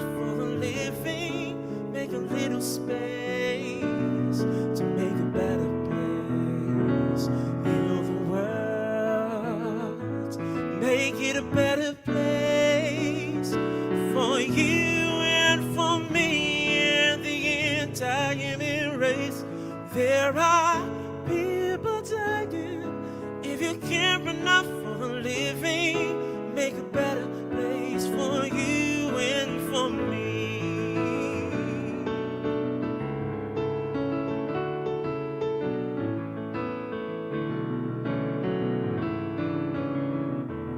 There's a place in your heart, and I know that it is love. In this place, you find there's no hurt or sorrow. And if you really try, you find there's no need to cry. In this place, you find there's no hurt or sorrow. There are ways to get there if you care enough for the living. Make a little space to make a better place. Heal the world, make it a better place for you and for me and the entire human race. There are people dying. If you care enough for the living, make a better place for you and for me. And the dream we once believed in will reveal a joyful faith. And the world we once believed in will shine again in grace. So why do we keep striking alive this world crucified soul, when it's plain to see that we're heavenly, be God's glow? Heal the world, make it a better place for you and for me and the entire human race. There are people dying. If you care enough for the living, make a better place for you and for me. Heal the world, make it a better place for you and for me and the entire human race. There are people dying. If you care enough for the living, make a better place for you and for me. There are people dying. If you care enough for the living, make a better place for you and for me. There are people dying. If you care enough for the living, make a better place for you and for me.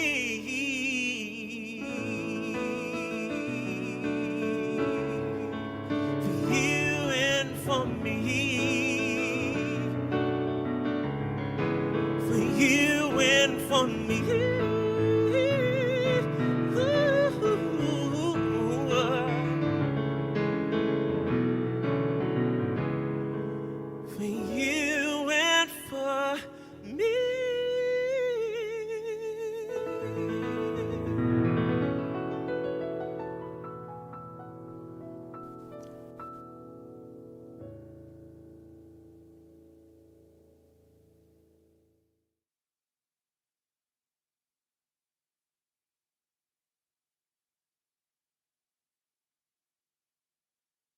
And we also welcome back Cece.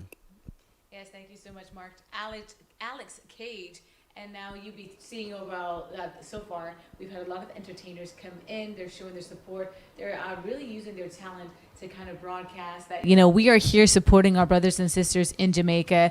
And I got to say to you, Mark and Gaynell, when you were speaking to some of the students here who hadn't heard their family in 4 days, in 1 week, it was really, it got to me, the emotional side, yes. And really made it and brought it home that, these are families, these are people, and every little bit we do can help. So we do welcome Colin Spencer with us. So thank you so much for joining us here. And we're here to support our neighbors, our friends, our family. I think everyone knows someone from Jamaica or has some connection to Jamaica. So Mr. Spencer, tell us about your connection to Jamaica, why you're here. And of course, we want people to donate and support the recovery effort. And I mean, we got to start from scratch in a lot of these areas. So we want people to donate so that we can get that done. Good evening to you and to all of your viewers. I'm here on behalf of All Stars Calypso Tent. Mm-hmm. My connection with Jamaica is I have a number of friends that I would have met working on cruise ships, because I worked on cruise ships for 20 years. So a number of waiters, bus boys, people working in different departments on cruise ships. So I have a number of friends working on cruise ships. But the devastation that we would have seen on television is horrifying. So I'm here to encourage all Barbadians to contribute to this extremely worthy cause, and entertainers as well, musicians, people from the entertainment fraternity. I'm encouraging them to contribute. They can contribute in cash, or they can pledge, they can contribute food items, toiletries, whatever they can afford. The numbers for the call center are 434-1034 or 231-8430. Those numbers again, 434-1034 or 231-8430. Urging all Barbadians to make contributions however you can, because in life, we always say, we never know when it's your time to be in need. Thank you so much. And of course, we are appealing to the entertainment fraternity. And I was listening to these stories and those coming in. And throughout the Mediathon so far, Mark, you can kind of speak to this as well. We've had different sectors of leaders, of business community, of regional community just coming together. And we're so glad that you are speaking on behalf of the entertainment fraternity.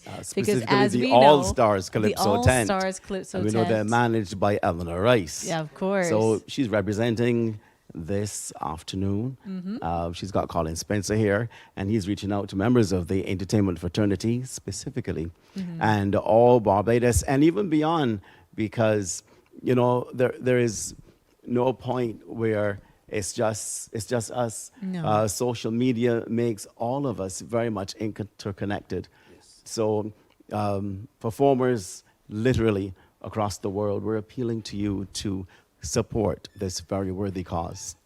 And you're going to see those numbers up once again. We're going to have more entertainment, more performers passing through to donate their time so that we can all get together and donate. So make sure you check out those international wires.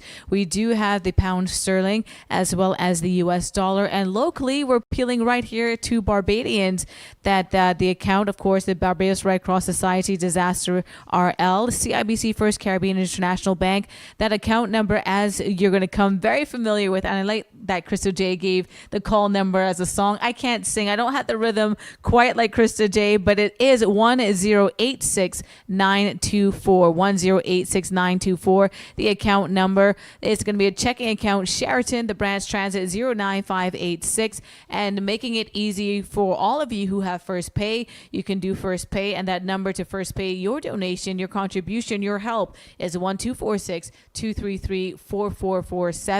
And the email for first pay, also financeofficer@barbadosredcross.com. So if you're using your first pay, making it easy for you. So thank you so much for your donation. And I know we're going to hear from Christo J in a little bit about our tracking, because we are tracking at the call center as those donations roll in. Well, Colleen, he's going to share the international wire transfer contact. GBP pound sterling, beneficiary Barbados Red Cross Society, Disaster RL, beneficiary account number 1086924. Again, the beneficiary account number is 1086924. The account type is checking. The branch of Sheraton, branch transit 09586. Branch transit number again 09586. Correspondent bank, Barclays Bank PLC London, Swift code BARCGB22. Swift code again BARCGB22. Beneficiary bank, CIBC Caribbean Bank, Barbados Limited. SWIFT code FCIBBBBB. SWIFT code again, FCIBBBBB. Thank you. International wire transfers, United States dollars. Beneficiary, Barbados Red Cross Society, Disaster RL. The beneficiary account number 1086924. Account type, checking, branch Sheraton. The branch transit 09586. Correspondent bank, Wells Fargo Bank, New York. The SWIFT code PNBPUS 3NNYC. The ABA code 026005092.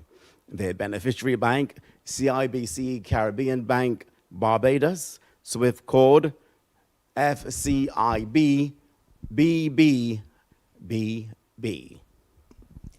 And indeed, of course, we are all here. We're all doing our part. It's just about 3 weeks since Hurricane Melissa made landfall in Jamaica. And we are now seeing, as you heard from our students earlier, and they're only now getting to their family members, and they're only now getting access to some of their neighborhoods. So, 3 weeks is a long time, but it's also a long time without water, without support, without hearing from the outside, without hearing from your family and friends. So please make sure you give some hands and give some help to those in need right now, our brothers and sisters in Jamaica. But right now, he is lending his voice, his talent to spread the word that we're all here for our sisters and brothers in Jamaica. So please welcome to our One Love Jamaica Mediathon, Jaco Lawrence.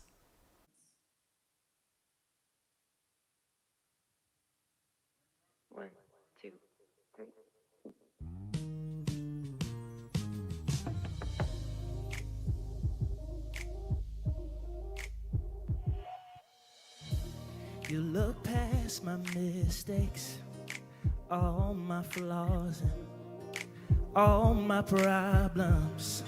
You make them yours. At the end of the day, you still see me the same way, yeah. And wherever I go, I know all roads lead me right back to you. And wherever I do, I know your love covers me, yeah. But I don't wanna just take you for granted, like your grace means I could do my own thing. Cause my own thing's what got me stuck in the first place, in the first place. And I just know that I need you, without a doubt. Cause I've given all that I've got, but I can't work it out. And even if I had the strength of an army, I still trade for your grace. Yeah, yeah, yeah. And every time I fall down on my knees, I know that's where I need to be. I just want to hear your voice whenever you speak to me. So take the lead, cause I don't really know where I'm going. And I'm walking down a path I've never been before. But I know that I'm not alone, no. And wherever I go, I know all roads lead me right back to you, Jesus. And wherever I do, I know your love, it covers me, yeah. But I don't wanna just take it for granted, like my grace means I could do my own thing. Cause my own thing's what got me stuck in the first place. And that's why I just know I need you, without a doubt, yeah. Cause I've given all that I've got, but I can't work it out. And even if I had the strength of an army, I still trade, yeah, for your grace. Yeah, yeah. And I've learned so many valuable lessons, so many things I didn't see. And I know that I've been away more than a handful. But Lord, you waited patiently, yeah. And that's why I know I need need you without a doubt, yeah. Because I've given all that I've got, but I can't work it out. And even if I had the strength of an army, I still trade for your grace. Yeah. One love, Jamaica.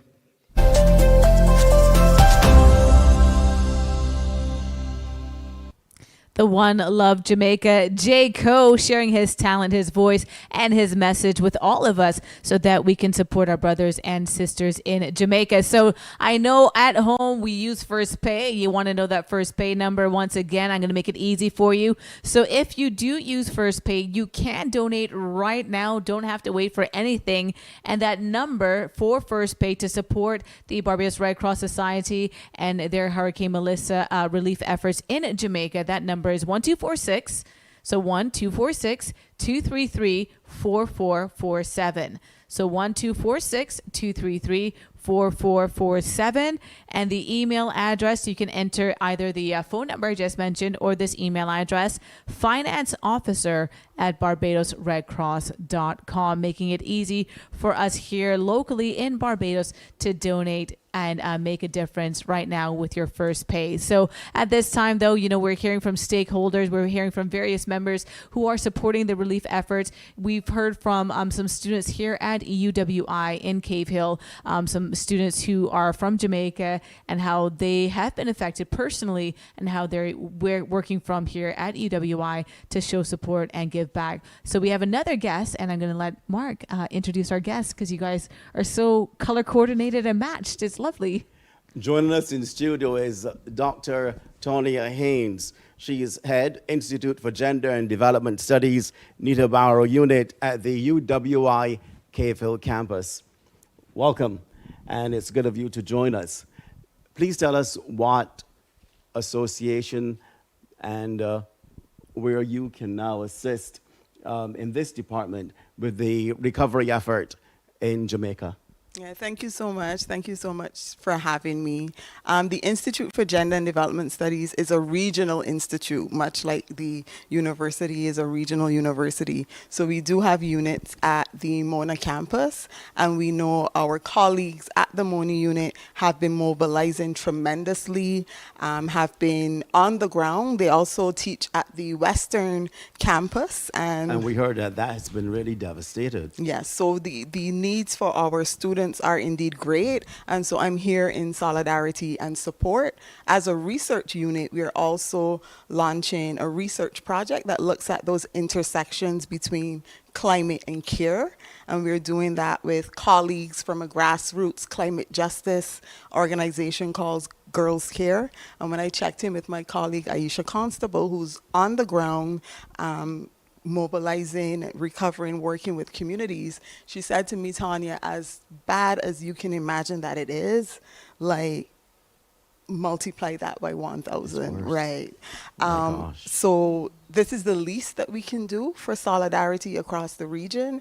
And for us at the Institute for Gender and Development Studies, it is particularly important for us to highlight the ways that crises, like the climate crisis and its effects, are gender. They're not gender neutral. They land on different people and different communities in different ways. So they land on under-resourced communities in different ways. They land on indigenous communities in different ways, as I'm sure that you will hear across the program. And then all of the issues, for example, that are of concern to women and also to queer and trans Caribbean people are magnified in the event of a disaster. We often think that men are least disadvantaged, but have you found this to be so in a crisis situation? So I would say the important thing that we have to understand about our communities in the Caribbean is that there are a lot of different ways in which Caribbean people are made marginal, are made vulnerable, and that includes men and boys in very specific ways. And also in disaster, those relations of gender can play out in a range of different ways. So depending on the space, sometimes you see men actually having greater loss of life or injury around, for example, this But what about expectation mental to health issues? return? Because men are often expected to go out under whichever circumstances and bring back the bread. Yeah. But in a situation where there is a hurricane, people are trapped because rivers have overflown. The roads are impassable, poles everywhere. But men. Okay. So you started by thinking of the whole idea of mental health, and absolutely that psychological safety, psychosocial safety is important across the board, including as an important factor for men. And women, Caribbean women also have that responsibility to hold their families together, particularly in a crisis. And part of the gendered response to crisis that we see is that increased care on the part of women, that increased responsibility for women to take care of the family. That is a structural one that exists even without the disaster. And then specific areas of concern, for example, in crisis times, gender-based violence increases. It's something that we saw with COVID. It's something that we've seen with the pandemic. It's something we've seen with natural disasters or the climate disasters that we're seeing. So you have those range of different effects that land on people differently. You have the situation with when persons are in shelters, the way that living in a shelter can be particularly unsafe. It can be particularly unsafe in terms of gendered and sexual violence, to which children, girls and boys, but all, in particular at higher rates for girls, can be at risk of that. So there are a range of gender issues that emerge in the moment of crisis, but also in the recovery, and particularly thinking about that issue of care and who is expected to care for the community to hold it together in a crisis. So one of the questions coming out, I know we were just kind of a little bit specific, but in terms of trauma, I know right now we're kind of donating the essentials. So we're donating the shirts, the food, the basics. But once that is satisfied, there is going to be a lingering trauma. So in your opinion, without going to men, girls, boys, but just generally speaking, for a nation that has been devastated, for a neighbor to be okay and their neighbor to not be okay, what is that trauma look like as a society for our Jamaican neighbors? Yeah, I think that the important thing in terms of the rebuilding, the moving forward, and is really the fact that it is communities mobilizing and working together that are the solution. It is organizing with people that is the solution. And so in many ways, we've already seen a lot of that in terms of the way that communities within Jamaica, without the diaspora, the entire Caribbean community have come together. But there are groups that are always on the ground mobilizing every day, right? And I mentioned one of those groups, Girls Care, earlier up, but the resourcing of those organizations that have been critical and continue to be critical will be important in the long term. So immediate needs, very important, but the trauma that you spoke about, the rebuilding, the building communities of care is really going to become that work of these on-the-ground organizations, these grassroots organizations that have been doing this work before and will continue to care for their communities. It is indeed a long-term, I don't want to say solution, but long-term work that's needed for sure. So I want to thank you so much. And I don't know if, Mark, you have any other final questions or anything that you'd like to say? Well, they're calling for us, but we want to wish you the best. And I know it's an ongoing program in terms of workshops, studies, and so on. And we are wishing you the very best with the various projects and the recovery in Jamaica. Well, thank you so much for having me, and just encouraging everybody who is watching to please go ahead and donate. We need your support, and we need to rally as one for our siblings in Jamaica at this point in time. Thank you. Right. Thank you. The one love. So we are rallying as one. And of course, we do want you to encourage you to donate. So we're going to be along the bottom of your screen. You're going to have those numbers. You're going to have those bank accounts. So whether it's pounds you want to donate, whether it's US dollars, Bajan dollars, we are going to encourage you to do so. And we did hear our Prime Minister speak earlier today about a message of solidarity. So I think it's all fitting. It all comes right back to one great, wonderful circle. Our arms are joined in that circle of care and love for our brothers and sisters in Jamaica. But still to come, we're going to have more entertainment. We're going to hear from more stakeholders in this entire mission to do well. And I think we have Haynesville Youth Club coming up next to share and spread some entertainment, spread some love as we're all here with that common message of One Love Jamaica, the Mediathon. Okay, thank you so much. Bye.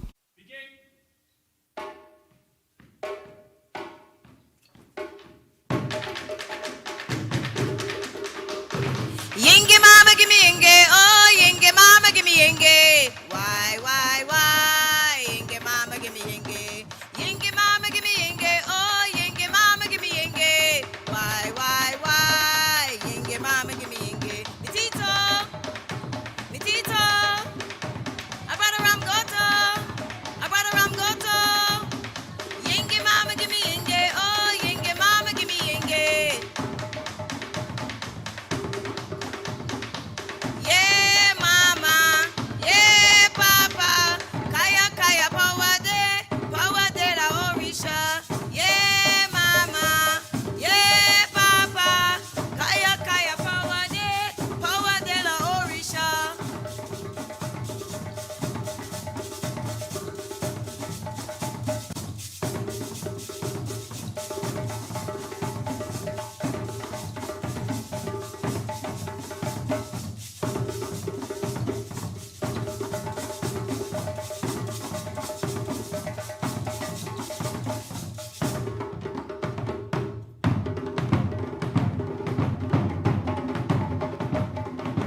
And thank you so much, the boys and girls of the Haynesville Youth Club. Thank you guys so much. And we will be hearing from more and seeing more entertainment as our fraternity comes together to donate their time, their talent, to make sure that we all have a great time and give back to and support those recovery efforts for the people in Jamaica. The One Love Jamaica Mediathon. I know Krista J. Paul is very, very busy in studio making sure that we get all your donations. So until we hear from Krista J. once again and her team there at Starcom Network, we have another guest in studio. So Mark, why don't you tell us about, I mean, the guy needs no people real big often say introduction, someone right? needs no introduction, but this is literally one of those instances. And as we come to you live from the University of the West Indies, this man has been honored recently with an honorary doctorate. He's also been honored with the island's highest award.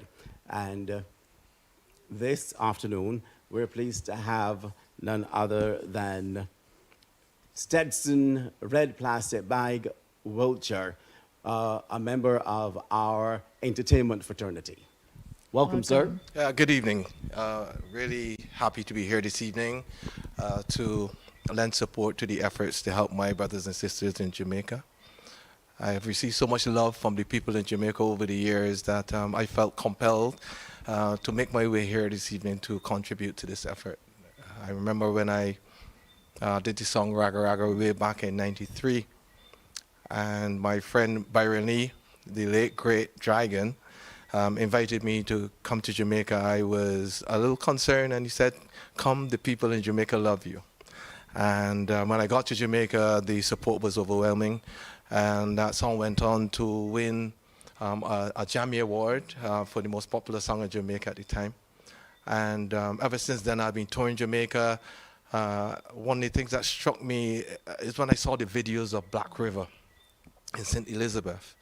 I remember spending a whole day on the ground in St. Elizabeth, waiting to perform in St. Elizabeth in Black River. And when I saw the videos, tears came to my eyes when I saw the devastation in Black River. And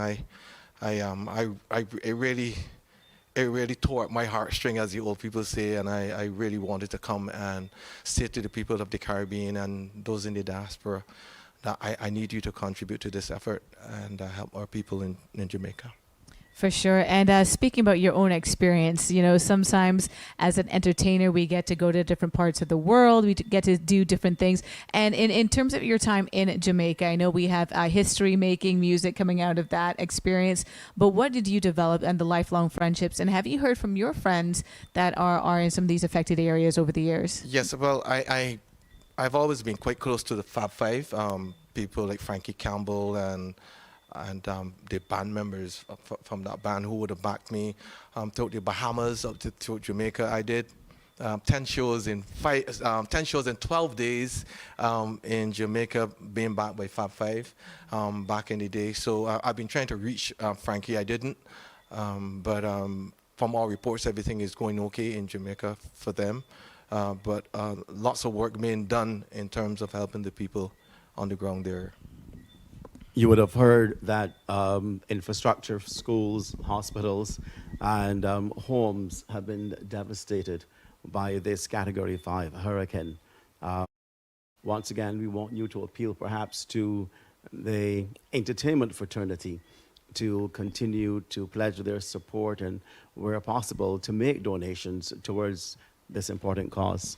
Well, yes, only recently I was in Orlando and also in LA, and I've been saying to the entertainers that they need to step up and make an effort to contribute to the efforts to help our brothers and sisters in Jamaica. So I want to appeal to all my supporters across the diaspora, across the world, and all the entertainers in Barbados and in the Caribbean to come out, give your donations, and support this fund to help our brothers and sisters in Jamaica.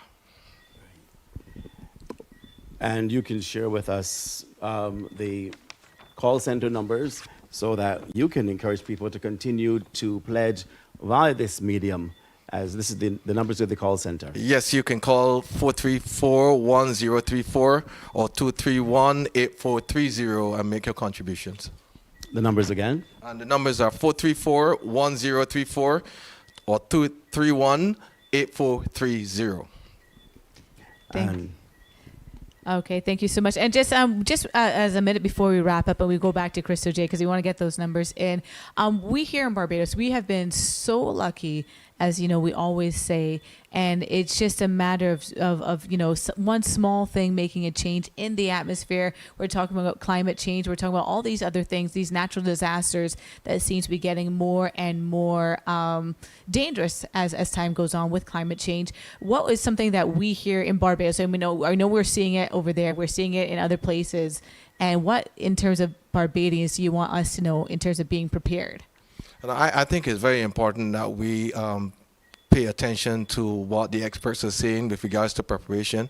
I find that we always say that we are protected in a special way, but these hurricanes are getting worse, more severe, more severe, and I think that it's just a matter of time. This is Jamaica's time, maybe another country, maybe our time. So we need to be prepared and get ourselves ready. One of the things I realized that we're not doing is fixing our housing to the point where we can withstand these hurricanes. Of course, a Category 5 hurricane would blow down most things. But as I said earlier, my heart goes out to the people of Jamaica. When one Caribbean country is in pain, every other Caribbean country is hurting. And there's exactly what's happening. This is why I want to appeal to my people. Go out, contribute, help our brothers and sisters in Jamaica. Thank you, so Dr. the Most Honorable Stetson Wilcher, known to many as Red Plastic Bag. Let's get a tally from Crystal J. Paul.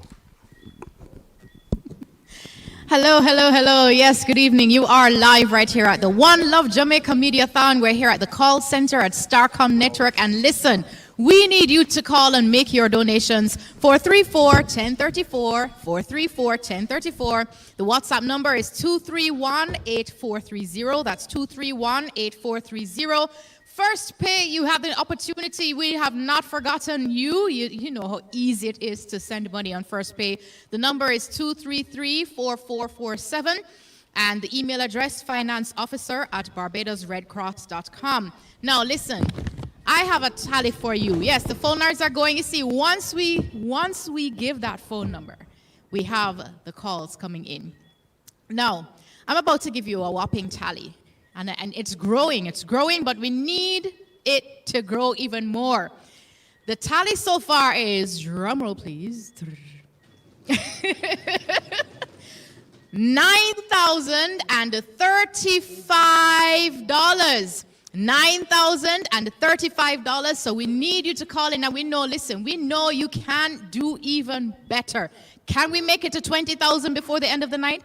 Can we? 434-1034, 434-1034. You call and make your pledges, make your donations. They're already here. The team from UWI, these volunteers, they're beaming and they're ready.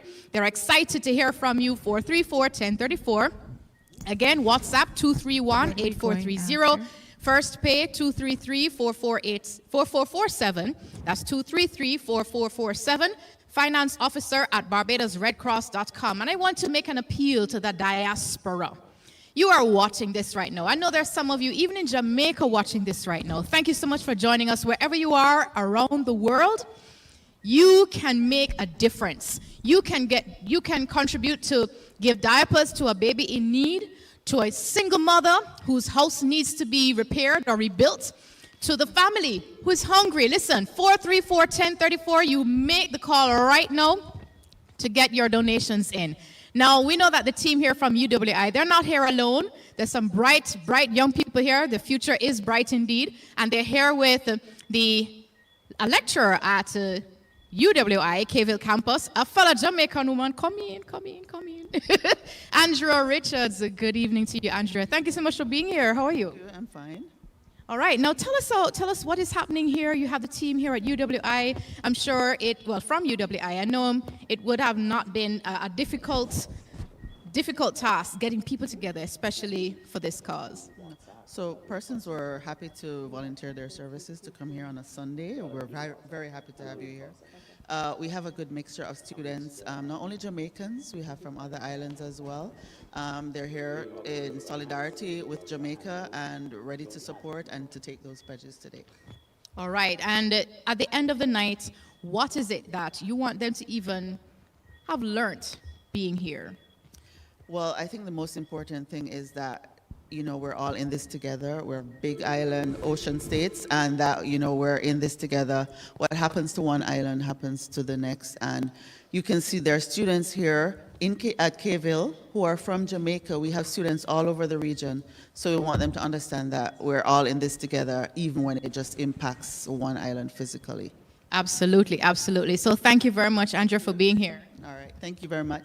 Yes, so remember 434-1034, and for those of you who are watching overseas, we have not forgotten you. You know you have the CIBC Caribbean account number 1086924. You can give in US dollars, you can give in pounds sterling, 1086. There for you on screen to give 434-1034-1246. 434-1034, okay? You can call, listen, every time you give the number, right? You can call, make your donations and your pledges. Let it come. Now, as I said, the tally so far is $9,035. Can we make it to at least 20 grand by 7 p.m. Atlantic Standard Time? We shall see 6 p.m. Eastern Standard Time. Wherever you are around the world, make your donations. Yes, they're on screen, so you can get your donations and your pledges in, all right? Let's go.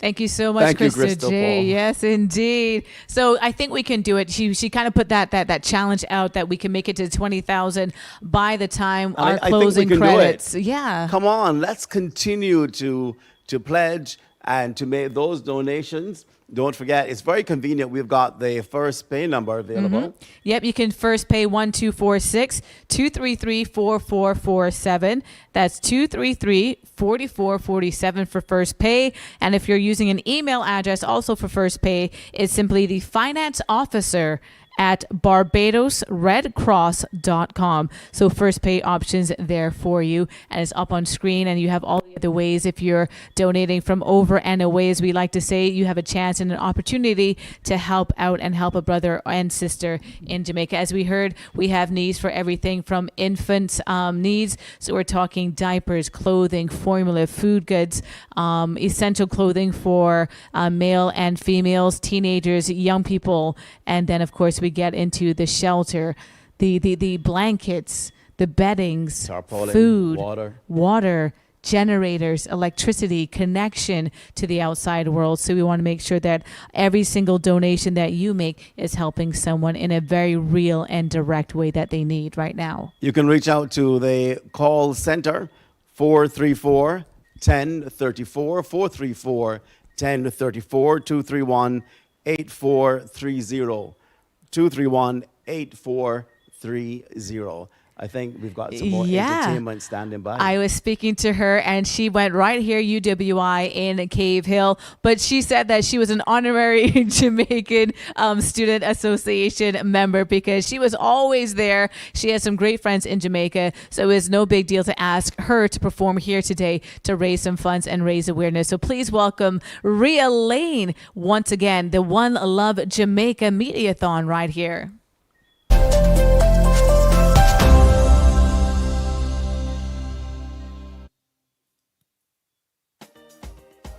Boy, yo, yo, yo, yeah, yeah.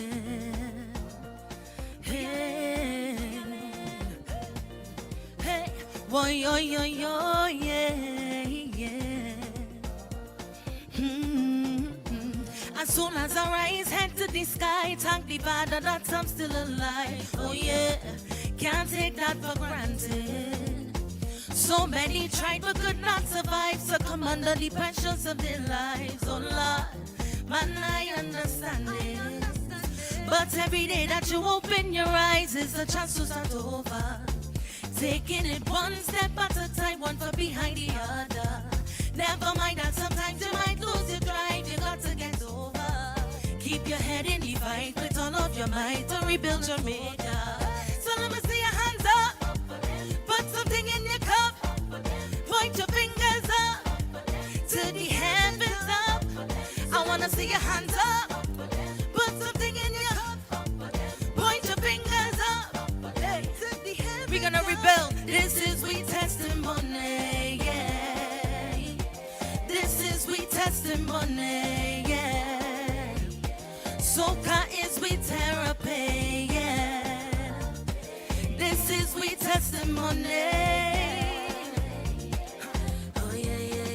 I know sometimes the fight within, boy, get hard. Voices inside your head, they shouting out hard. I know they want you to give up, but I'm telling you now, you got to shift in a gear and move forward, don't pull up. Hear what I say and listen. Every day that you open your eyes is a chance to start over. Taking it one step at a time, one foot behind the other. Never mind that sometimes you might lose your drive, you got to get over. Keep your head in the fight, all of your might for a fallen soldier. So let me see your hands up, put something in your cup, point your fingers up to the heavens up. I wanna see your hands up, put something in your cup, point your fingers up. What? This is we testimony, yeah. This is we testimony, yeah. Soca is we therapy, yeah. This is we testimony, money, money. Whatever might come your way, just carry on. Let the Father take you away, just carry on. If you live to see another day, just carry on. Now we come here to celebrate, so carry on, carry on. I wanna see your hands up, put something in your cup, point your fingers up to the heavens up. I wanna see your hands up, put something in your cup, point your fingers up and up and up and up. This is we testimony. This is we testimony. Soca is we therapy. This is we testimony. Money, money. Just carry on, cause we never giving up. We carry on. Jamaica not giving up. Just carry on. No, we never giving up. Carry on.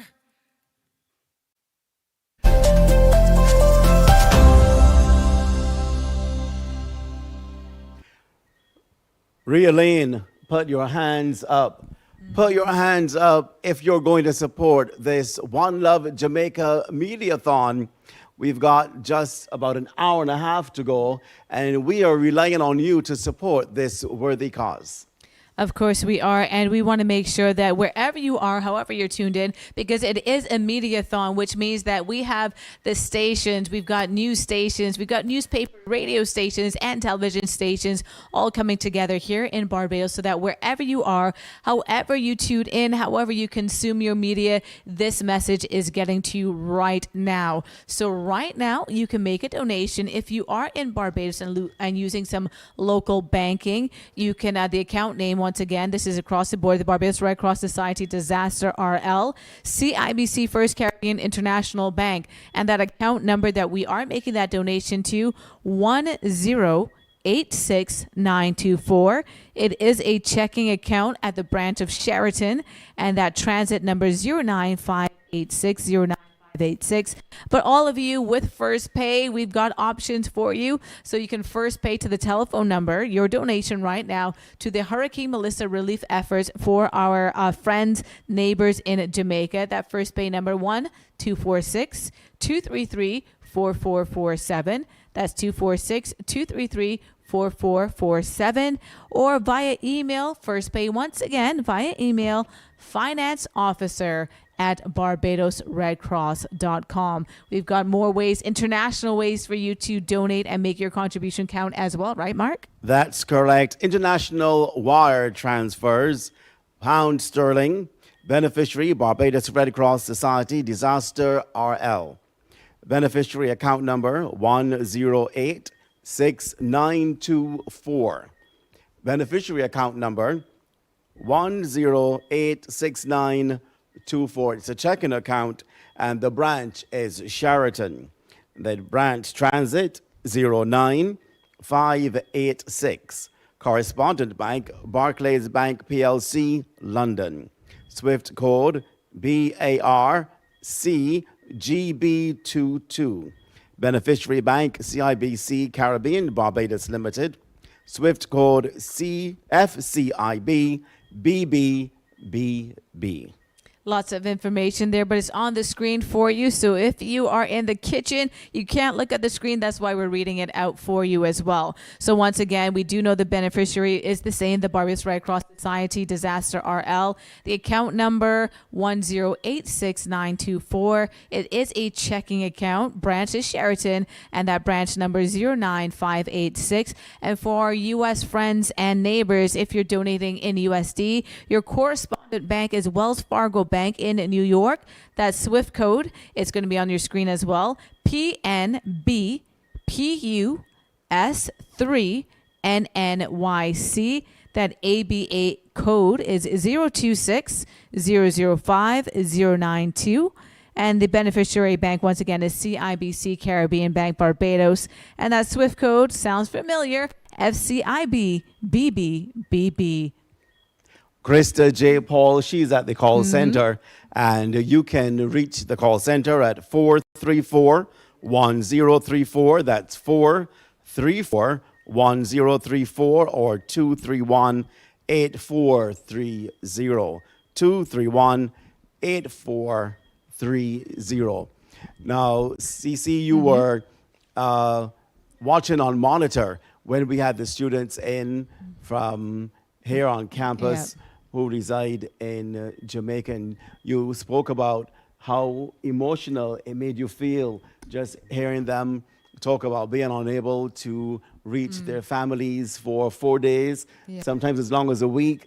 That must have been really traumatic for them. I could only imagine, you know, here you are extending your studies at this wonderful campus, and this devastation is happening at home, and really and truly there's not anything you can do about it. You know, you're calling, as I remember one young lady said, she was calling her neighbors because she couldn't get her mom and dad. She was able to reach out to a neighbor and the neighbor, and I think the story that's coming out is one that she mentioned as well, is that, you know, I'm growing bananas. I got some. You've got some sweet potatoes. Okay, we're coming together as a community and supporting one another. It's not my bananas. We're coming together. We're all eating. We're all helping. And as one of the young ladies mentioned, that her area, even getting access, so much not just the phone access, but even physical access of someone to say, here are relief items. What do you need? What can we do to help? And that happening 4 days later or a week later is truly, truly traumatic, not for those experiencing it only, but for family members like the young ladies we heard from earlier who are here, and you can't study, you can't sleep, so you're just constantly worried. So we do wish all of those affected that they hear from their loved ones. We know it is spotty still. I know people expect telecommunications to be one of the first things to go up, but it is spotty still. So we do hope that those who are yearning and just hoping to hear from loved ones, that you do so soon, and that communication, reliable communication, gets back up soon as well. We've had a variety of artists performing for the afternoon, and we now move to The Steel Pan with Mark Ford.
Mark Ford on Steel Pan.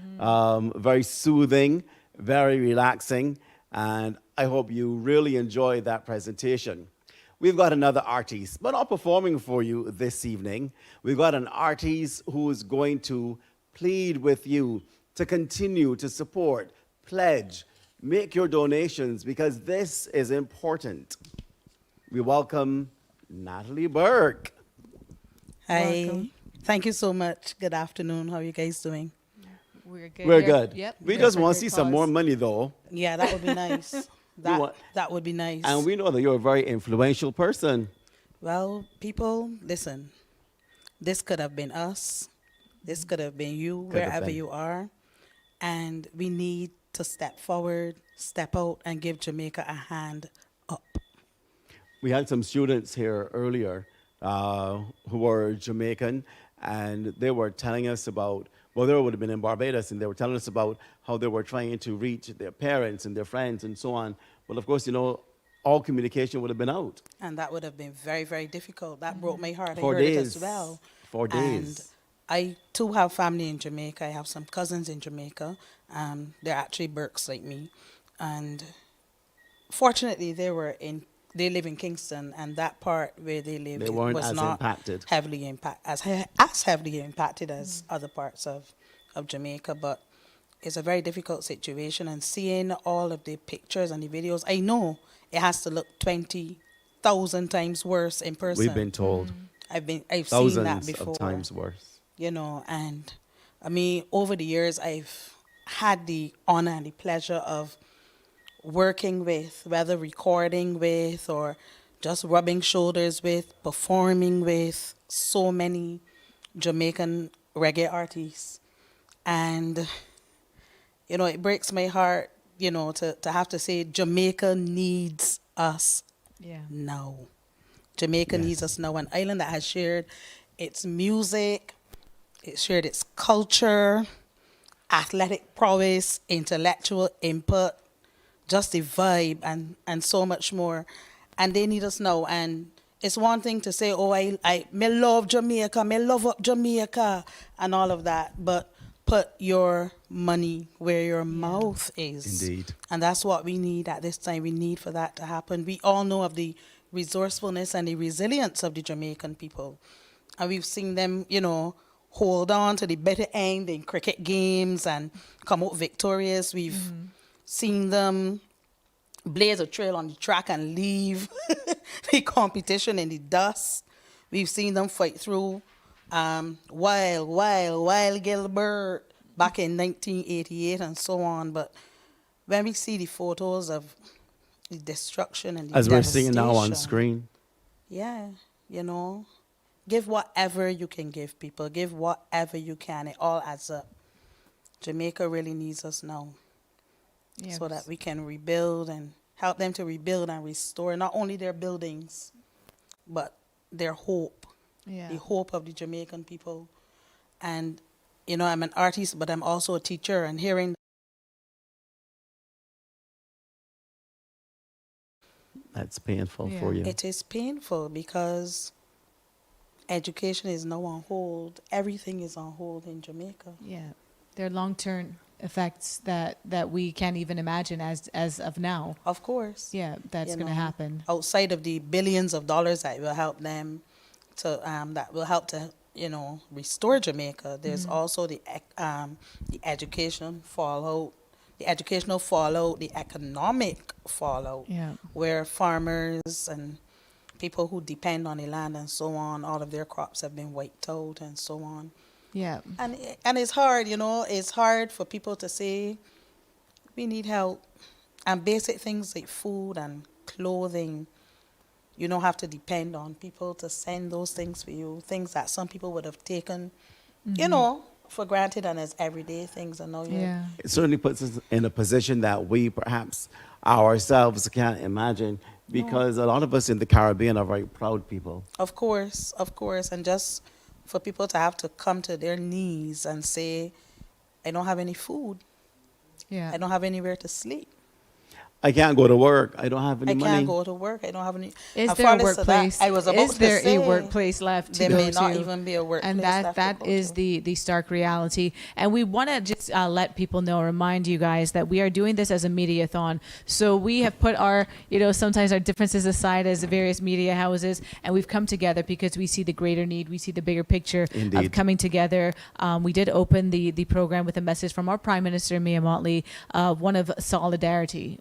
One love Jamaica. One love. We're one Caribbean. We're one region. We want to reach out to our brothers and sisters and, you know, support our friends how we can, when we can. And, you know, you mentioned clothing. It's not about, you know, the latest. It's a T-shirt No. and a pair of shorts. Just send Yeah. things that are in good condition. Yeah. I always tell this to the children as well. When you are giving something to someone, make sure it is something that you Correct. would appreciate for yourself. Yes. Don't just take up anything, you know, wash them. Yeah. Make sure that they're stain free even. Yes. And send what you can, but make sure it's in good condition. Don't just take up things and decide that, you know, you're begging so you can't choose. Of course. And that kind of thing, you know. Make sure that you send things that you would want for yourself if you were in that position.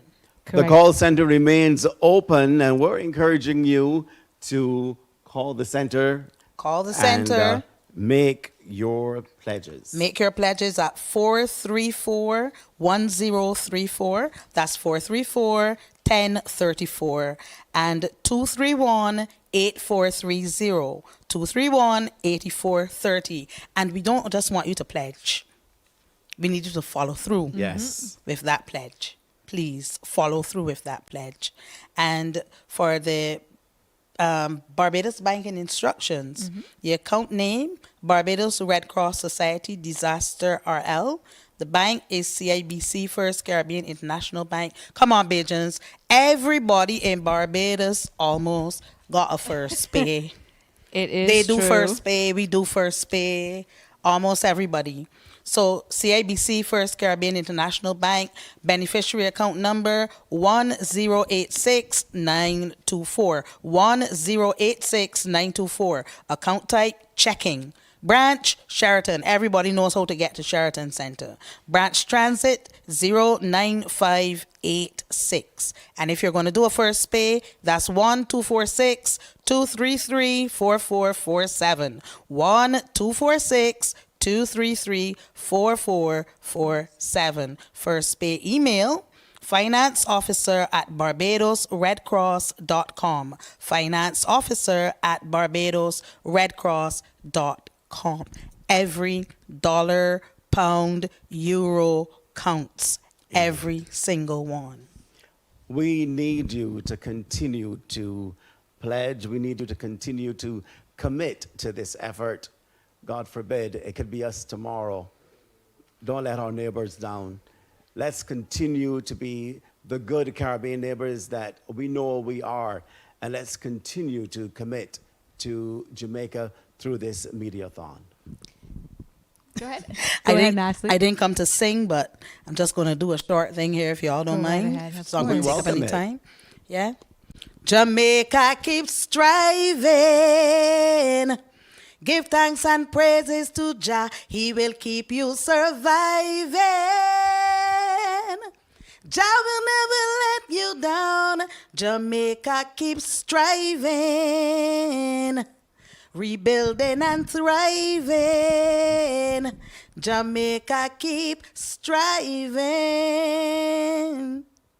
A little thing, but very impactful. Jamaica, keep thriving for sure. Keep striving, and we will Sure you don't rebuild want to go down to together. the Phil Wilson theater downstairs and you brought these soundtracks. Listen, speak to Joel, you know.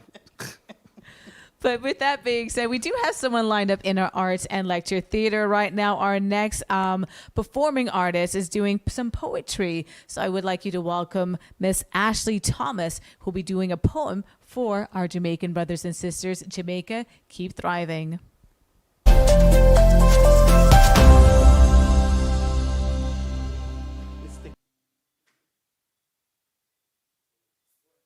This is Jamaica by Peter Gracie.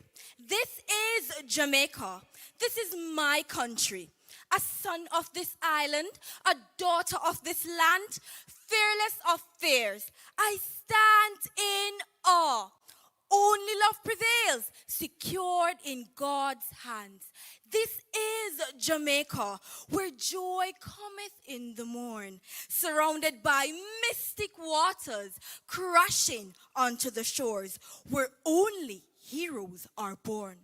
Only if you knew Jamaica as well as I do, then you would utter, I love you, Jamaica. God knows I do. This is Jamaica, a simple speck in the universe. Our hearts beat and pulse in every nation, but only second to the kingdom of God. We put Jamaica first. I am Jamaican, regardless of where you may find me. Black, green, and gold are the marrows in my bones. So if I die away from my island, I pray to God you take me home. I love you, Jamaica.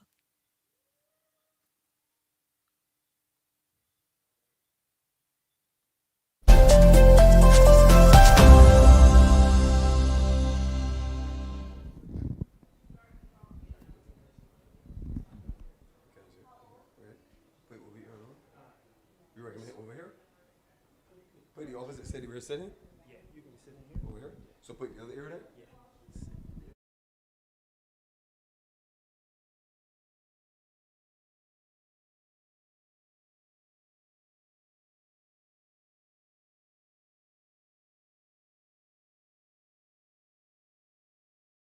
In the night, we got a hit. In the morning, it was a break. We went outside and able to look. As from here to that's over there is red light. That's the community. I could be able to look from over there and see over here to realize that this side of the road is cut off. Well, by Tuesday we were able to make a little footpath up, so we could be able to reach up here. When we come up here, we can see the devastation. Okay, so there's a community beyond here. Yes, there's, a matter of fact, there's a community over there. On that side, it's called Settlement. The camp is above here. That's the soldier camp, Newcastle. And this road goes straight back to Buff Bay, Port Antonio, along the north coast, right around. So this is really the main road. So there's a lot of disadvantage happening here right now. Definitely. What's happening to the community, the residents? How are they getting out right now? Well, those people are marooning right now. They have to either walk, go down, cross some river and get back to red light, or go back to Garden Town. If not, they have to take the road up, take the trucks and come over this side and head down. Okay. How are you doing? Well, we're trying to survive. We're getting over it. I have my farm up here. That's where I'm coming from. Just go up there, picking a little coffee and... a matter of fact, a little that is left. A little that is left. Okay, we spoke to another coffee farmer earlier. He said this is going to really impact the coffee industry. Definitely, most definitely. Tell me about because the crop has just begun coming in now. We don't even meet quarter of it as yet. So we're gonna last more than 3/4 of the crop. Blue Mountain coffee is gonna be short. So I for can those say who that. don't know, how is coffee grown and how the hurricane have impacted the crop exactly? Well, what really happened is that all the coffee, matter of fact, majority of the coffee on the trees are blown off. Most of the trees are blown down. So for the next 3 years before we can really recuperate on coffee. Okay, one At thing least I've the been next hearing 3 for the years. last few days, everybody that I've spoken to Yes. said about the resilience of Jamaicans. How do you feel about what your countrymen are experiencing and what do you say to them right now? Well, we're on this side, we have to give thanks, and we're most grateful, and we're saying that even though we are hit, we're grateful for what we have left, because we're not destroyed as those on the west. Seeing what happened down there, we have to give thanks for up here. Because at least we can walk around now, even though we cannot drive as we would like to, but we can walk around and see a little greenness on that side of the castle like this. So we are still grateful.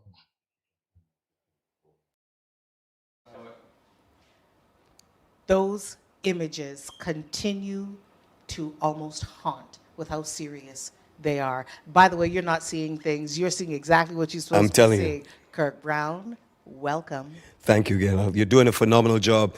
Really blown away at the team and this effort. And it really shows, again, we're one Caribbean, one people, one love. Big ups to Jamaica. Absolutely. So we are continuing to press the give button. Crystal J. Paul, who is at the call center at Starcom Network, Crystal J. has thrown down the gauntlet. She has laid down the law. She wants her $20,000 before the end of this broadcast, and I say give it to good Crystal J. So let Kirk start the ball rolling with how you can start the donations flowing. Thank you, Gaynell. Well, your Barbados banking information, your instructions, the account name, Barbados Red Cross Society Disaster RL, bank, CIBC First Caribbean International Bank, and that beneficiary account number 1086924. That's 1086924. All right? Checking account, branches Sheraton, and your branch transit 09586. All right? First pay 246-233-4447. One more time, put that one in there. 1-246-233-4447. Or first pay email, financeofficer@barbadosredcross.com. So the wonderful thing is that people have actually been messaging us on our various platforms because, yes, we also want to make sure that the diaspora can definitely get involved. Got a message from the UK. Of course, my question is why you ain't sleeping, but they're not. So as long as you're up and you're listening, here we go with the international wire transfers with the pounds sterling. The Barbados Red Cross Society Disaster RL is the beneficiary. It's the account number of 10869246924. All of them are checking accounts. All of them are at Sheraton, which means the branch transit number is the same, 09586. Now, the correspondent bank for those making the donations in pound sterling is Barclays Bank PLC in London. That SWIFT code is BARCGB22, and the beneficiary bank, as I said, is CIBC Caribbean Bank Barbados Limited, SWIFT code FCI followed by 5 Bs. That's FCI followed by 5 Bs. We are also going to give you the information for those of you donating in US. But right now, we are going to take you over to one of the premier voices in gospel music, a messenger, absolutely inspirational. So we're going to make sure that we get you to her just a bit, because what are we? Live and fluid. Fluid, man. Right Fluidity. here, fluid, at UETV. So why not give us that information Thank you, Gaynell. from the U.S. side of things? Right, we are international wire transfers, USD, your United States dollars. Beneficiary, as Gaynell said, Barbados Red Cross Society, Disaster RL. Beneficiary account number 1086924. Account type check-in and remain at Sheraton. So the branch transit number 09586. Correspondent bank, Wells Fargo Bank, New York. SWIFT code PNB PUS3 NNYC. ABA code 026005092. Beneficiary bank, CIBC Caribbean Bank, Barbados, and SWIFT code FCI BBBBB, FCI and 5 Bs, as Gaynell eloquently put it. It's a lot of B's going on right there. Exactly. But right now we're going to turn our attention to our friends in River Road, because I saw the weather outside. Any road could be River Road at this point, Barbados. Why y'all didn't tell me it was raining like this? But anyhow, Crystal J. Paul is manning the team down there. Lots of volunteers, lots of calls and donations, I hope. Crystal J. Yes, yes, yes. We are here. We are here. We are taking your calls. 434-1034. 434-10. Listen, every time we say the number, the phone rings. 434-1034. You make sure you call. If you're overseas, it's 1246. 434-1034. And I love what Gaynell said. Yes, we laid down the law. Let's see if we can get to $20,000, 20 grand, 20K, however you want to say it. Let's see if we can get that done before the end of the night. It's now 10 minutes past 6 here in Barbados and all across the Eastern Caribbean. In 50 minutes, can we get to $20,000? The last time it was on, I said that the total was $9,035. And from then till now, you've come through, because we're at a what? Should I do another drum roll, team? All right, good. $11,330.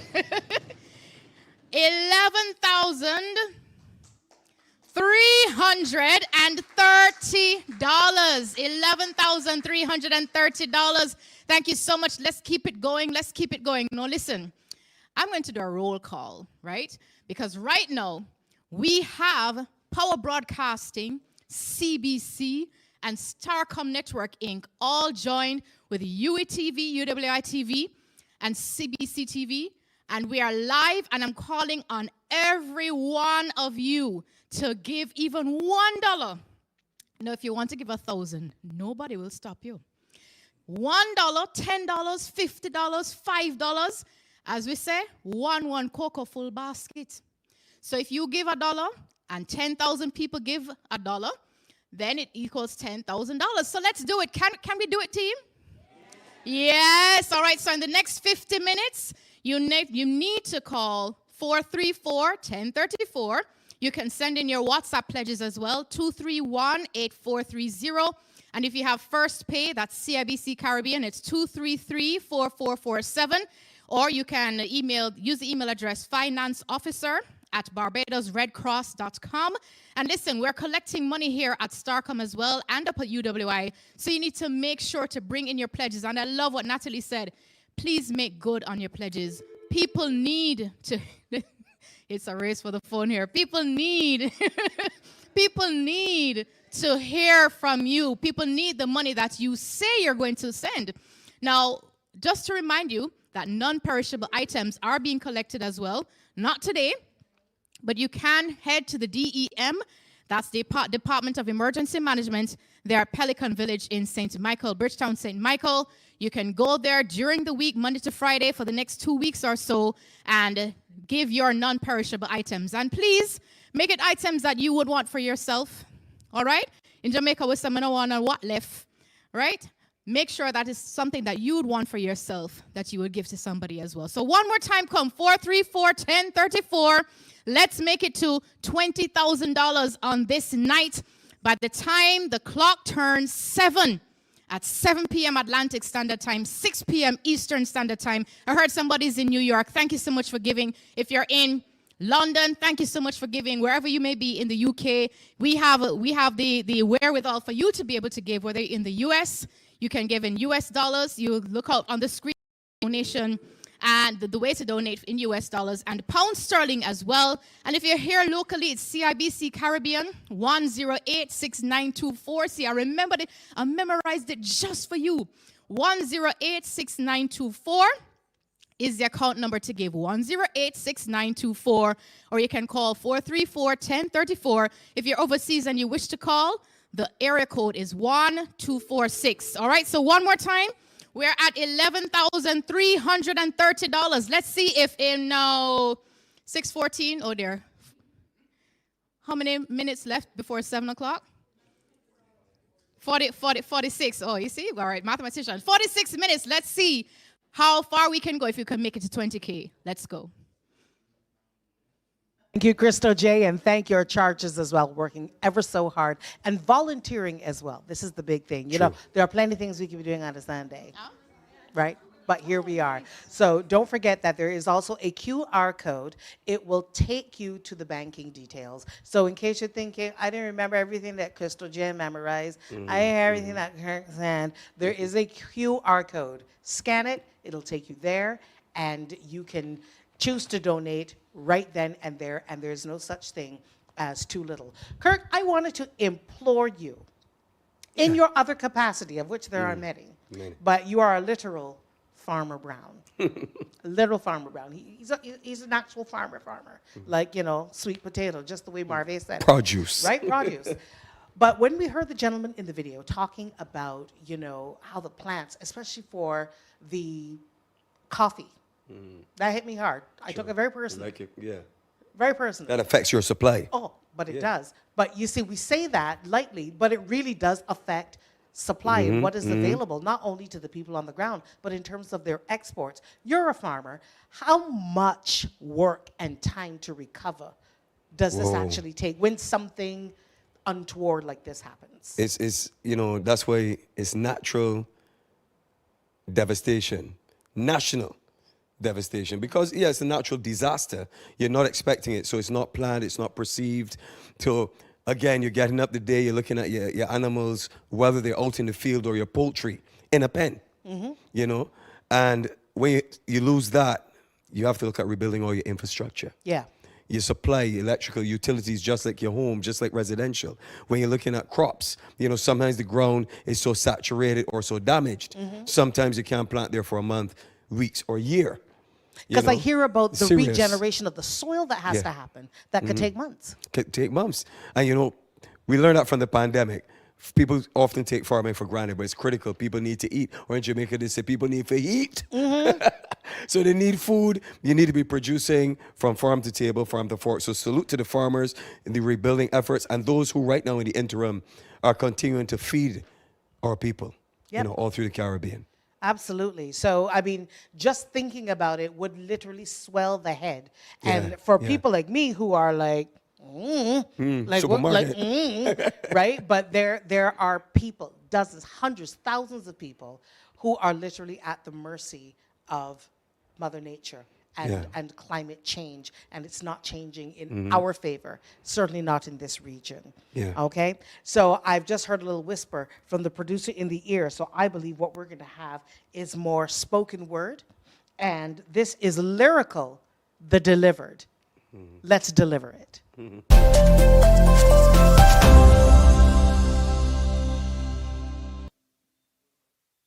Hey, blessed night, everybody. Name is L to the Y, R to the Y, C to the A to the L. Wishing you all, trust me, come out. This is one Caribbean, one people, one God. Let's do this. Him and the holy creator, them don't know we gonna find out late. And his name is the truth. Don't tell me nothing about no Buddha. This black power, me no enter. Blacks alone the gates, yeah. You coulda black, white, yellow, coulda indigo. There's a heaven and a hell, this much we know.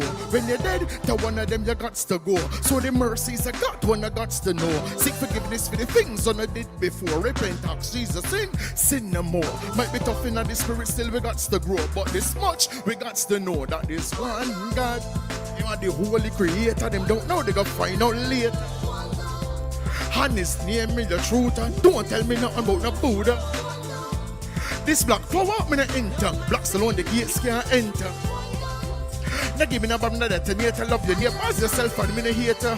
Me for the sun girl coulda Pentecost. 7 days, coulda Jew we live the Holocaust. Muslim, coulda monk, now we coming cross. Baptist, coulda rust, we head tight with cloth. You coulda servant, coulda be boss. Without Christ in all your life, you know your soul it lost. From heaven to earth, and him bear the cross. And through him blood, him pay the cost. So me say, him and the holy creator, them don't know they gonna find out later. And his name is your truth. Don't tell me nothing about no Buddha. This black power, me no enter. Blacks alone, the gates can't enter. Now give me no bomb, no detonator. Love your neighbors, yourself, and me no hater. Ladies and gentlemen, the voice of Alison Norville. Come on. The creation of your world blows me away. And at a time such as this, when our brothers and sisters in Jamaica has been ravished by Hurricane Melissa, I encourage you for you all come together, donate, give. It's how we live. One God, one people, one Caribbean, one unity, one. Come on! I'm telling you. One God, that's who you are. Yeah. At this time, ladies and gentlemen, I'd like to introduce you to the stage, my brother, from another mother, but same father. Father is Christ. M.O.G. Brother Glenn. Yo. Yeah. Good evening to all. And at such a time as this, the scripture says that we are our brother's keeper. We encourage each of you to do what we do, and that's to shine the light. Yes. In a dark time such as this. Let's do this! M.O.G. Ministers of the gospel.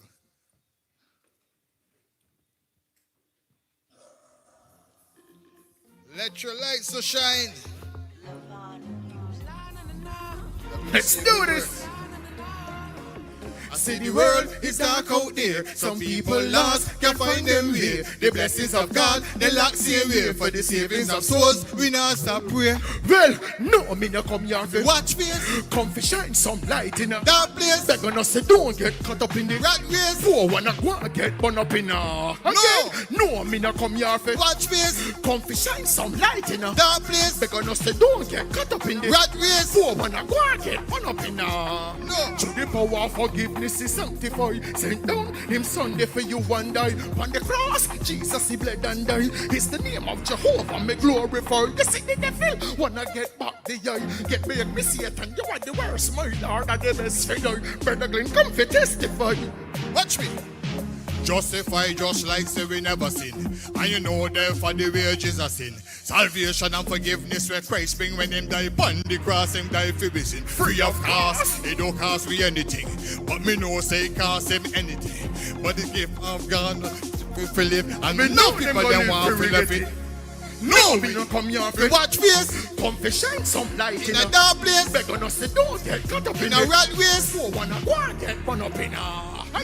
No, we not come here for watch face. Come for shine some light in a dark place. Beg on us to don't get caught up in the rat race. Who wanna go and get run up in a...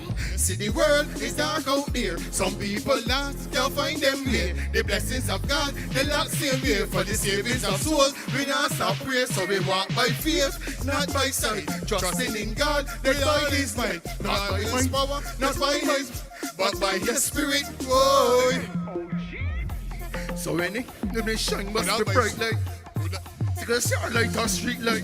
Now step on the hill that why Jesus in a way we have to keep light. And then they talk, we have to big him up.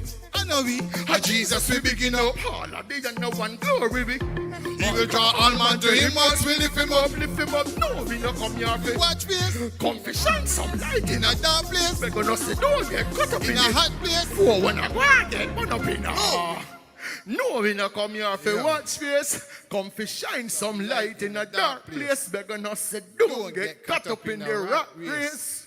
And trust me, the place is like Black River. Right now, you know, it's a dark place. Yeah. All is St. Elizabeth. But trust me, our love goes out to you. Yes, Jamaica. One people, one, Caribbean, one unity, one God. MOG, out. That's a good.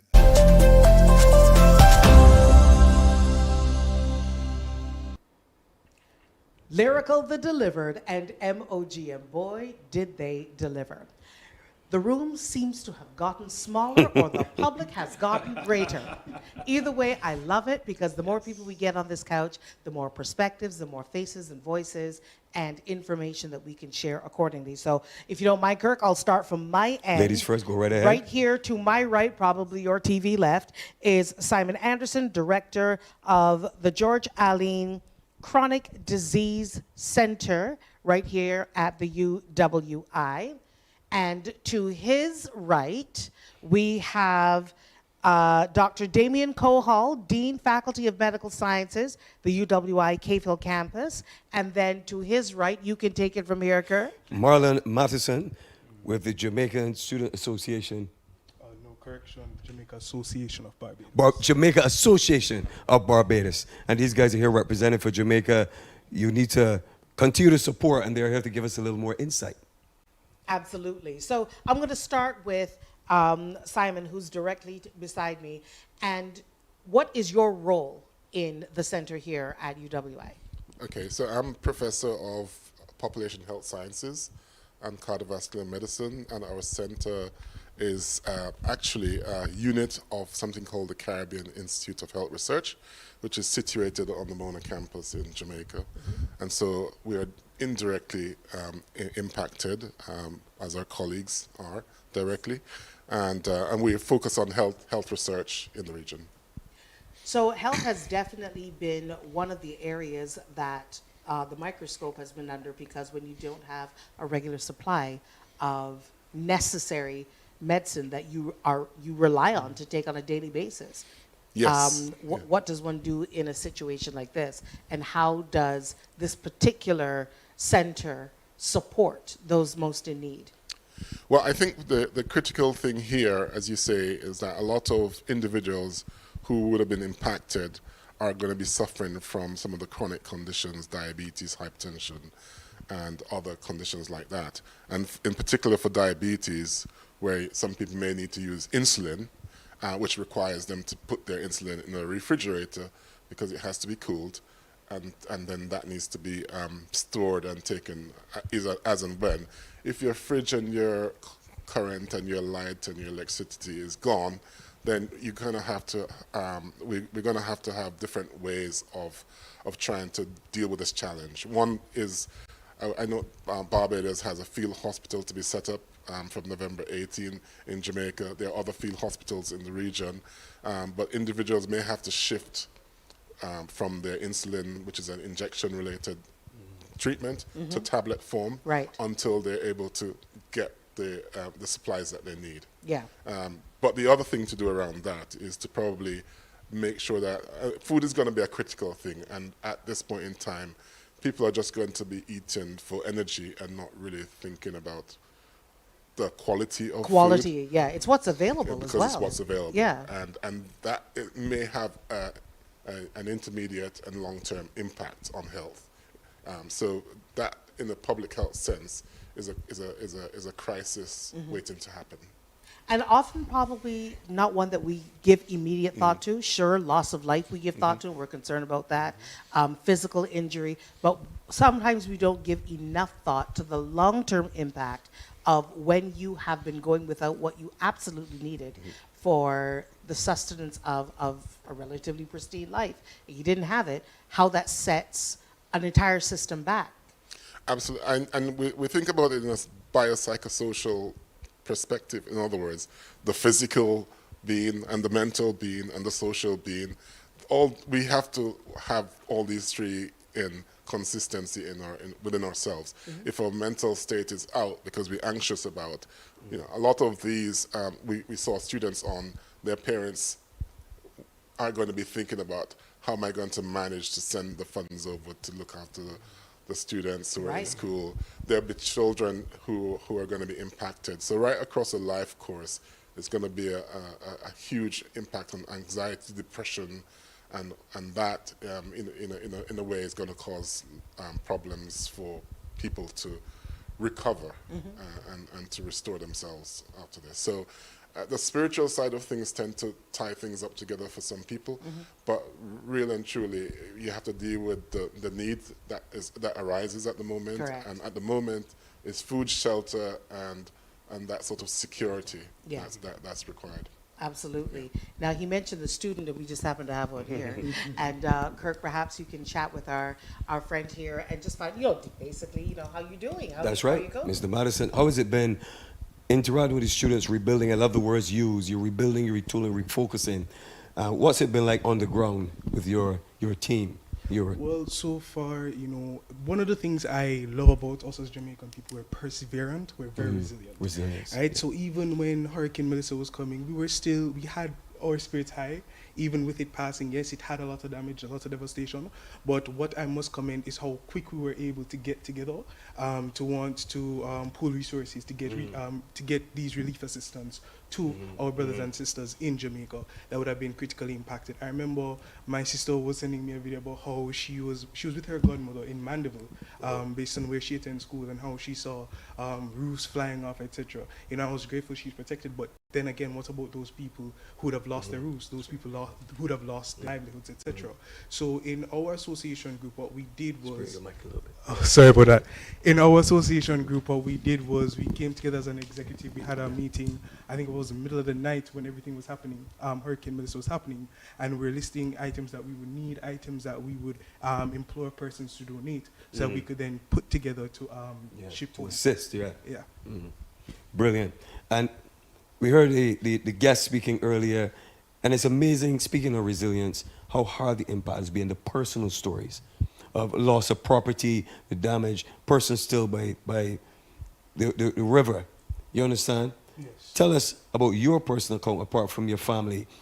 Hearing all those stories, because there's a lot of mental health too, because you're dealing with so much. How has it been like hearing from so many people impacted in a variety of ways? One thing I could say, genuinely, it was heart-wrenching.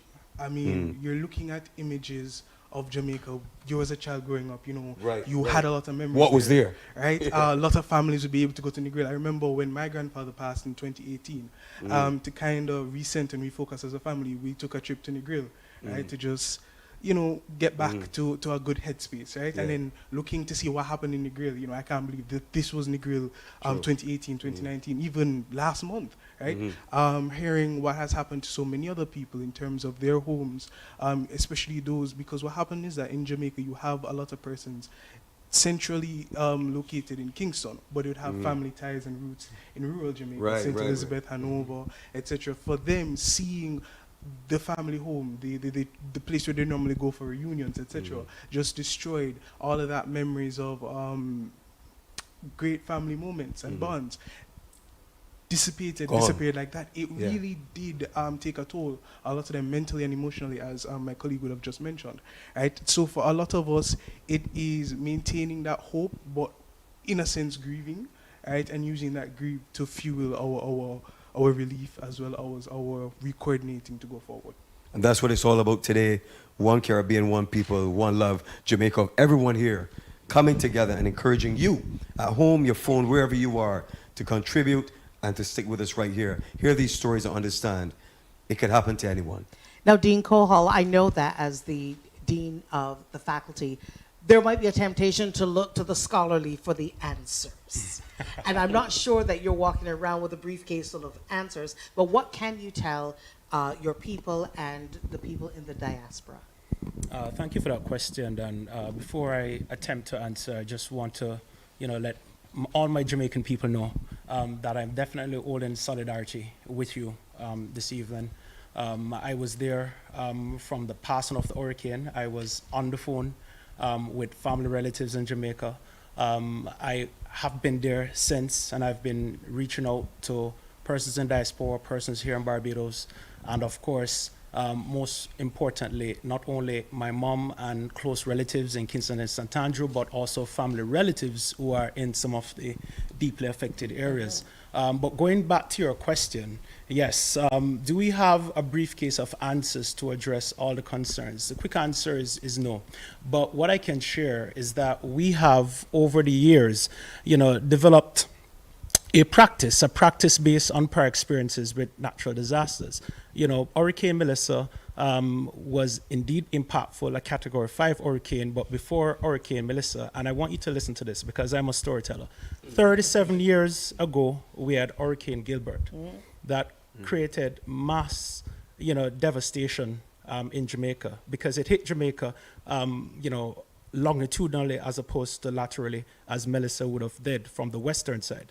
But guess what? 37 years before Gilbert, there was Hurricane Charlie in 1951.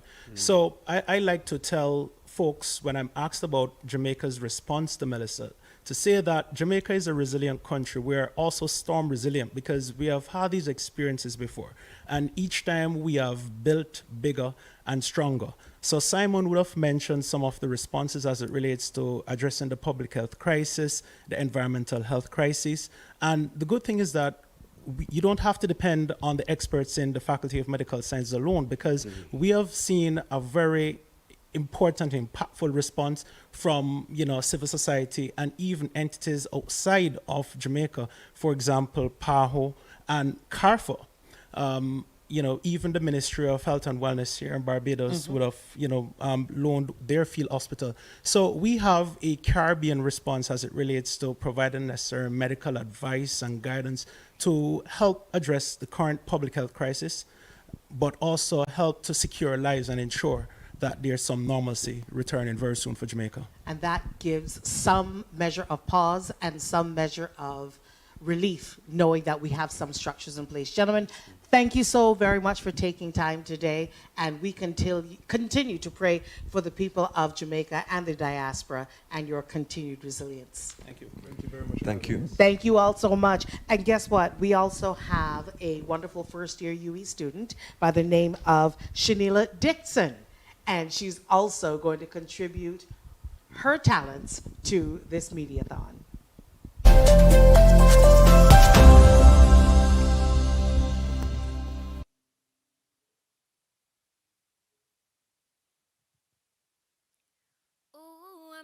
A girl this morning, she was love at first sight. Oh, I met a girl this morning, and she was beauty to my eyes. I asked her where she from, she told me in the tropics. She asked me what's my name, I tell her I am Chronix. And I say, girl, tell me what's your name. She tell me that her name is Jamaica. And I said, smile, girl, smile. Smile for me, Jamaica. Dry your eyes, girl, smile. Ooh, Lord, smile for me, Jamaica. And never you cry, here am I. Yeah, I'm here for you, Jamaica. So dry your eyes, girl, smile. Oh, smile for me, Jamaica, Lord. She have a rich history, a beautiful woman with the sweetest kiss, beautiful sunrise and an evening kiss. That's it. And an evening sweet, yeah. But she tell me, say she tired. Tired of the exploits and the liar. She give them reggae, give them beaches, give them sunset and the fern, and all them give is abuse in return. And I said, don't you worry yourself, mama. Hey, Chronix is here to your help, mama. Ooh, I said, no worry yourself for me. I want me, I beg you do for me. And I said, smile, girl, smile. Smile for me, Jamaica. Dry your eyes, girl, smile. Oh, smile for me, Jamaica. And never you cry, here am I. Yeah, I'm here for you, Jamaica. So dry your eyes, girl, smile. Oh, smile for me, Jamaica.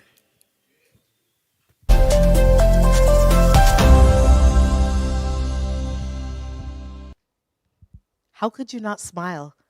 How could you not smile after that? Girl, we needed you. We needed you at this hour. Speaking of which, what hour are we at? Let me check my clock. We got 22 minutes because we have a very ambitious target and we want to reach it not just for Crystal J, but for the whole of Jamaica. Listening to the three gentlemen speaking just now, it really drove home how these things not only impact, but they repeat. Yes. And you have to keep building and rebuilding and making sure that you remain resilient. That and word. Learning from the lessons past. The retooling, resilience for sure.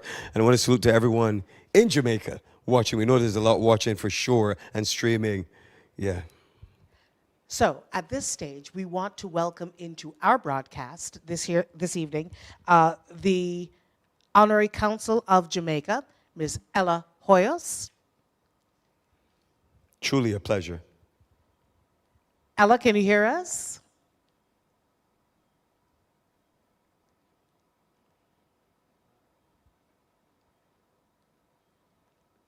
I know while she gets up her connection there, just to be sure. And we just want to make sure that you know that there is a QR code available because we've been giving you banking information all evening long, not stuff that you're necessarily going to retain. And guess what? It's not just for today, tomorrow, next week, payday. You know, you put aside a little something, something. And remember those other non-monetary donations that we are taking, cleaning supplies, hygienic supplies, the non-perishable food items, and they can all be donated at the barrel at DEM. There are barrels all around the place, but there's a DEM container, and that's just right there in Pelican Village. So as you're traversing, just pick up a few extra things in your cart and donate, because believe you me, every little bit absolutely counts. Echoing those sentiments, donate today. People, remember your financial donations, all those tokens or essential items, you really need them to keep coming in. Absolutely. Yeah. Oh, and where the clothing is concerned, because I remember I made a mental note of that as well. Yep. The clothing, clean, good condition, also not necessarily like work informal. I mean, the ball's gonna be a bit, is all I'm gonna say. Yeah. They need practical clothing. Practical, You know, yeah. jeans, long sleeve shirts if you can get it, t-shirts, shorts. Remember children's clothes. As a matter of fact, I do have a friend who often does a nice little yearly clean out. Yeah. This time we know That's exactly true. where this target can go. Yeah. Okay, you do a nice little clean out because kids grow out of their clothes so fast. Yeah. Right? They don't really even get the full practical use. Sometimes of you it. don't even get to wear. You really don't even get to pass wear the it. time and you get a different size. Oh my gosh. So you pass it on. Share Pass the it load. on. This is Yes, a yes. fantastic place with which to pass it on. And we're just going to make it happen because we have to make it happen for our people. And they are our people. Make no mistake about that. So, hear what? You can see the QR code. It was just on the screen. I took it over for whatever reason, but it was just on the screen. When next you see it, you scan it, you grab it, you follow the instructions. So what we're going to do here is we're going to introduce you to our friend who just popped into the studio. Now, this is what I call very responsive, very reflexive. Why don't you introduce yourself and who you are to this entire broadcast? Okay, my name is Simon Chu. I'm the COO of Zulu Entertainment, and I'm here to basically explain to people why they should come out in numbers. There you go. Just keep it right back. Why they should Make sure come they out can in- hear you. Yeah, why they should come out in numbers and help out with any way they can with Jamaica. Water, bottled water, canned foods, even clothes, anything of that such, because I don't really look at Jamaica as another country. I see it as almost a parish. It's family. The 12th parish. I like that. Exactly. So we need to stick together, and come as one. We've always been known as the West Indies. And right now, more than ever, we need to show everyone around the world what happens when we come together and get Jamaica back on their feet again. Okay, so specifically, what is Zulu facilitating to just make it a little simpler for people? Right now, you can bring everything. Well, we're shipping everything to Jamaica right now. You can carry our stuff at Event Pass, which is in town. Or when we're doing our event on the 23rd of November, you can bring your things, and there's going to be a container there that we can load up one time. And when it's full, we're going to send it down with clothes, food, water, the essentials, and the important things. Right. That's Critical. awesome. Make sure you follow Zulu on Instagram. Y'all have a TikTok? No, we don't. Okay. Well, we have a TikTok, but it's not running. But Zulu Entertainment _ Yeah. Fantastic. Thank you so much for All right, popping you're by. welcome. Thank you so And much for thank you having your me. initiative. All right, Absolutely. thank you, brother. So All this right. is fantastic stuff. Now, what we want to do is we want to take you over for the gift of gifts. And she truly has a magical gift in her voice and her delivery and her sermon and her testimony. She is Barbados' own Paula Hines. Woo!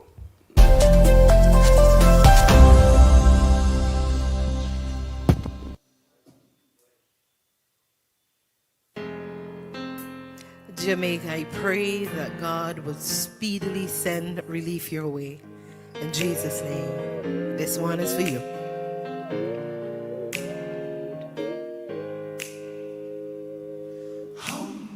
There will be mountains that you will have to climb, and there will be battles that you just got to fight.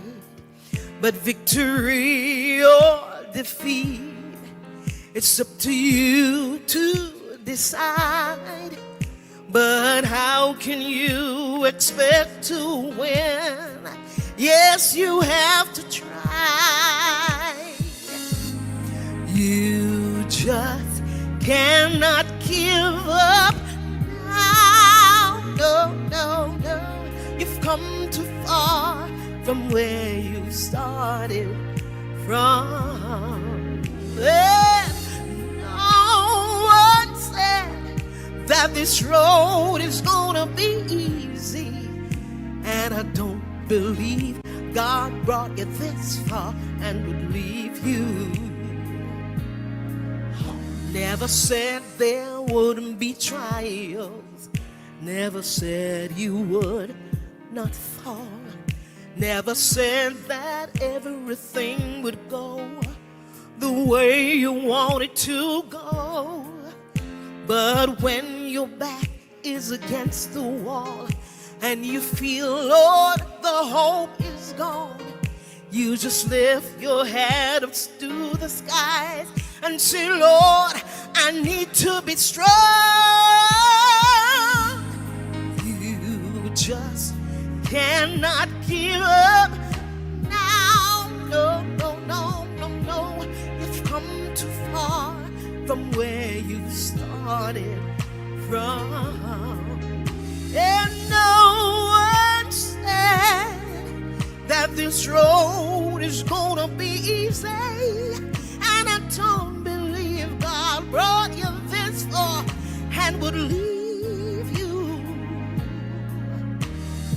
No, he did not bring you out here to leave you lonely, even when you can't see clearly. I know that God is with you.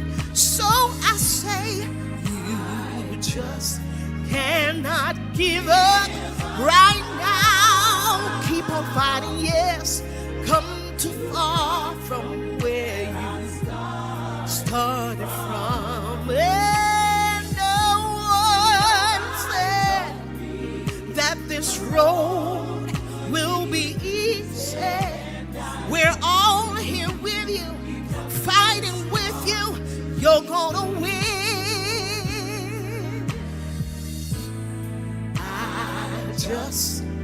I will not give up on you. No, no, no, no, no. We're serving a mighty great God, and He's gonna bring you through. So keep on fighting. The road is not gonna be easy, but I know that you, yes you can, keep your head above the water. You just cannot give up now. Resist the urge to give up. Resist the urge to cry and cry. Pick yourself up. God will give you strength to carry on. I don't believe it brought you this far and will leave you. You just cannot give up now. Keep on walking, keep on running, keep on striving and reaping. Nobody told me this road is gonna be easy, and I don't believe God brought you this far to leave you. I said I don't believe God brought you this far and would ups and leave you. I encourage you, yes, you can. God is able. Love you.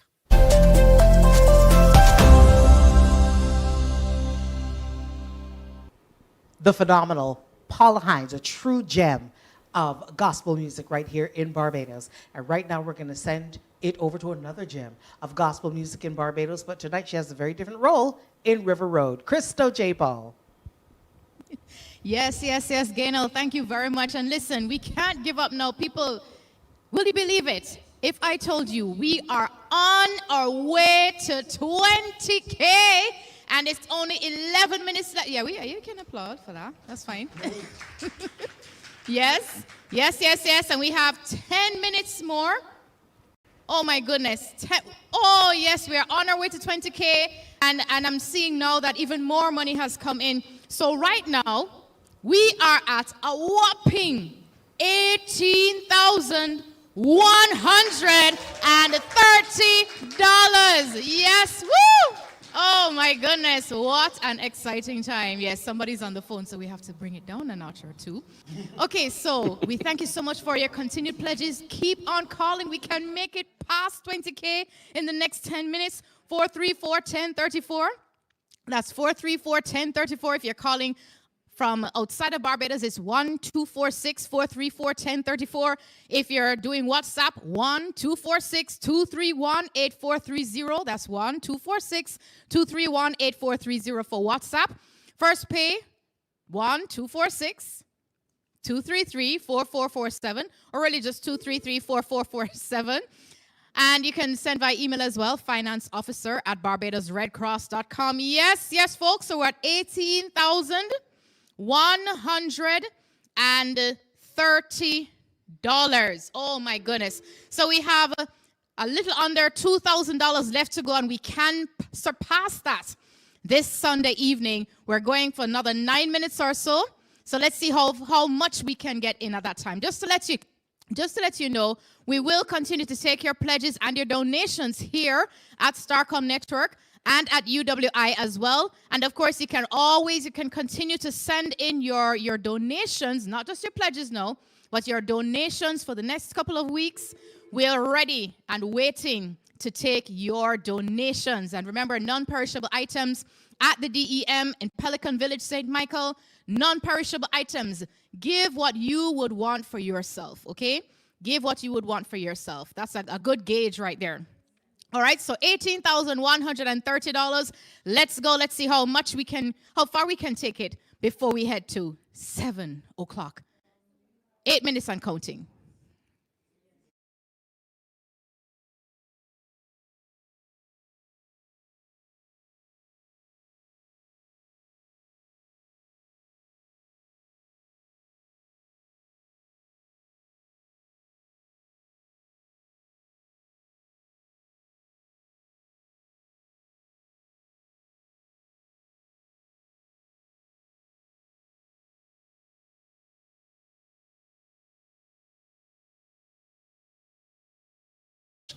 Good evening, Barbados. Good evening, wider Caribbean.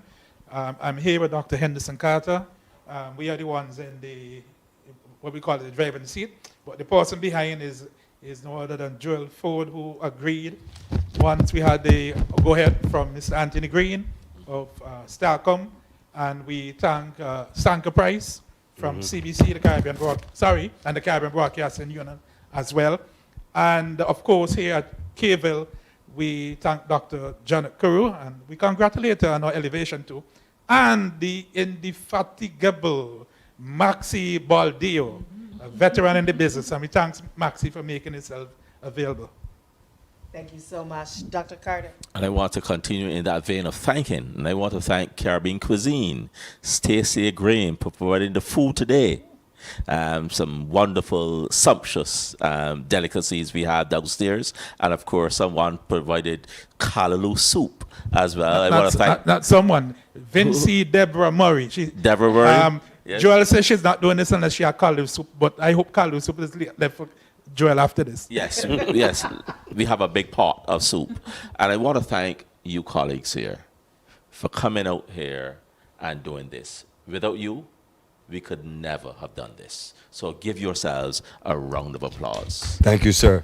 And to thank our principal, Professor R. Clive Landis, and our deputy principal, Professor Winston Moore, for giving us the go-ahead.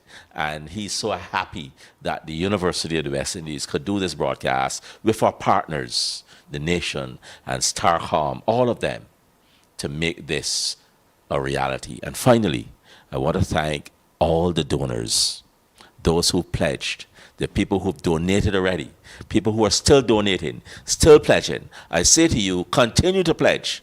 We want to reach $1 million. Love it. And I think on behalf of my colleagues. That's right. And to you as well. We have a performance coming up from Damien Marvey. That's correct. Marvey, and of course, continue to donate and continue to support.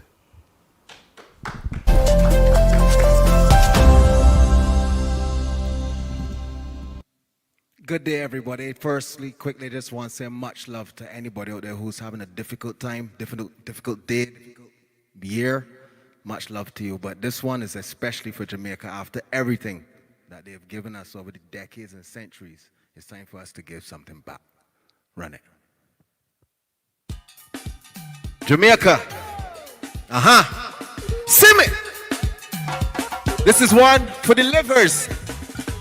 I never see so much obstacles before. I gotta pray some more.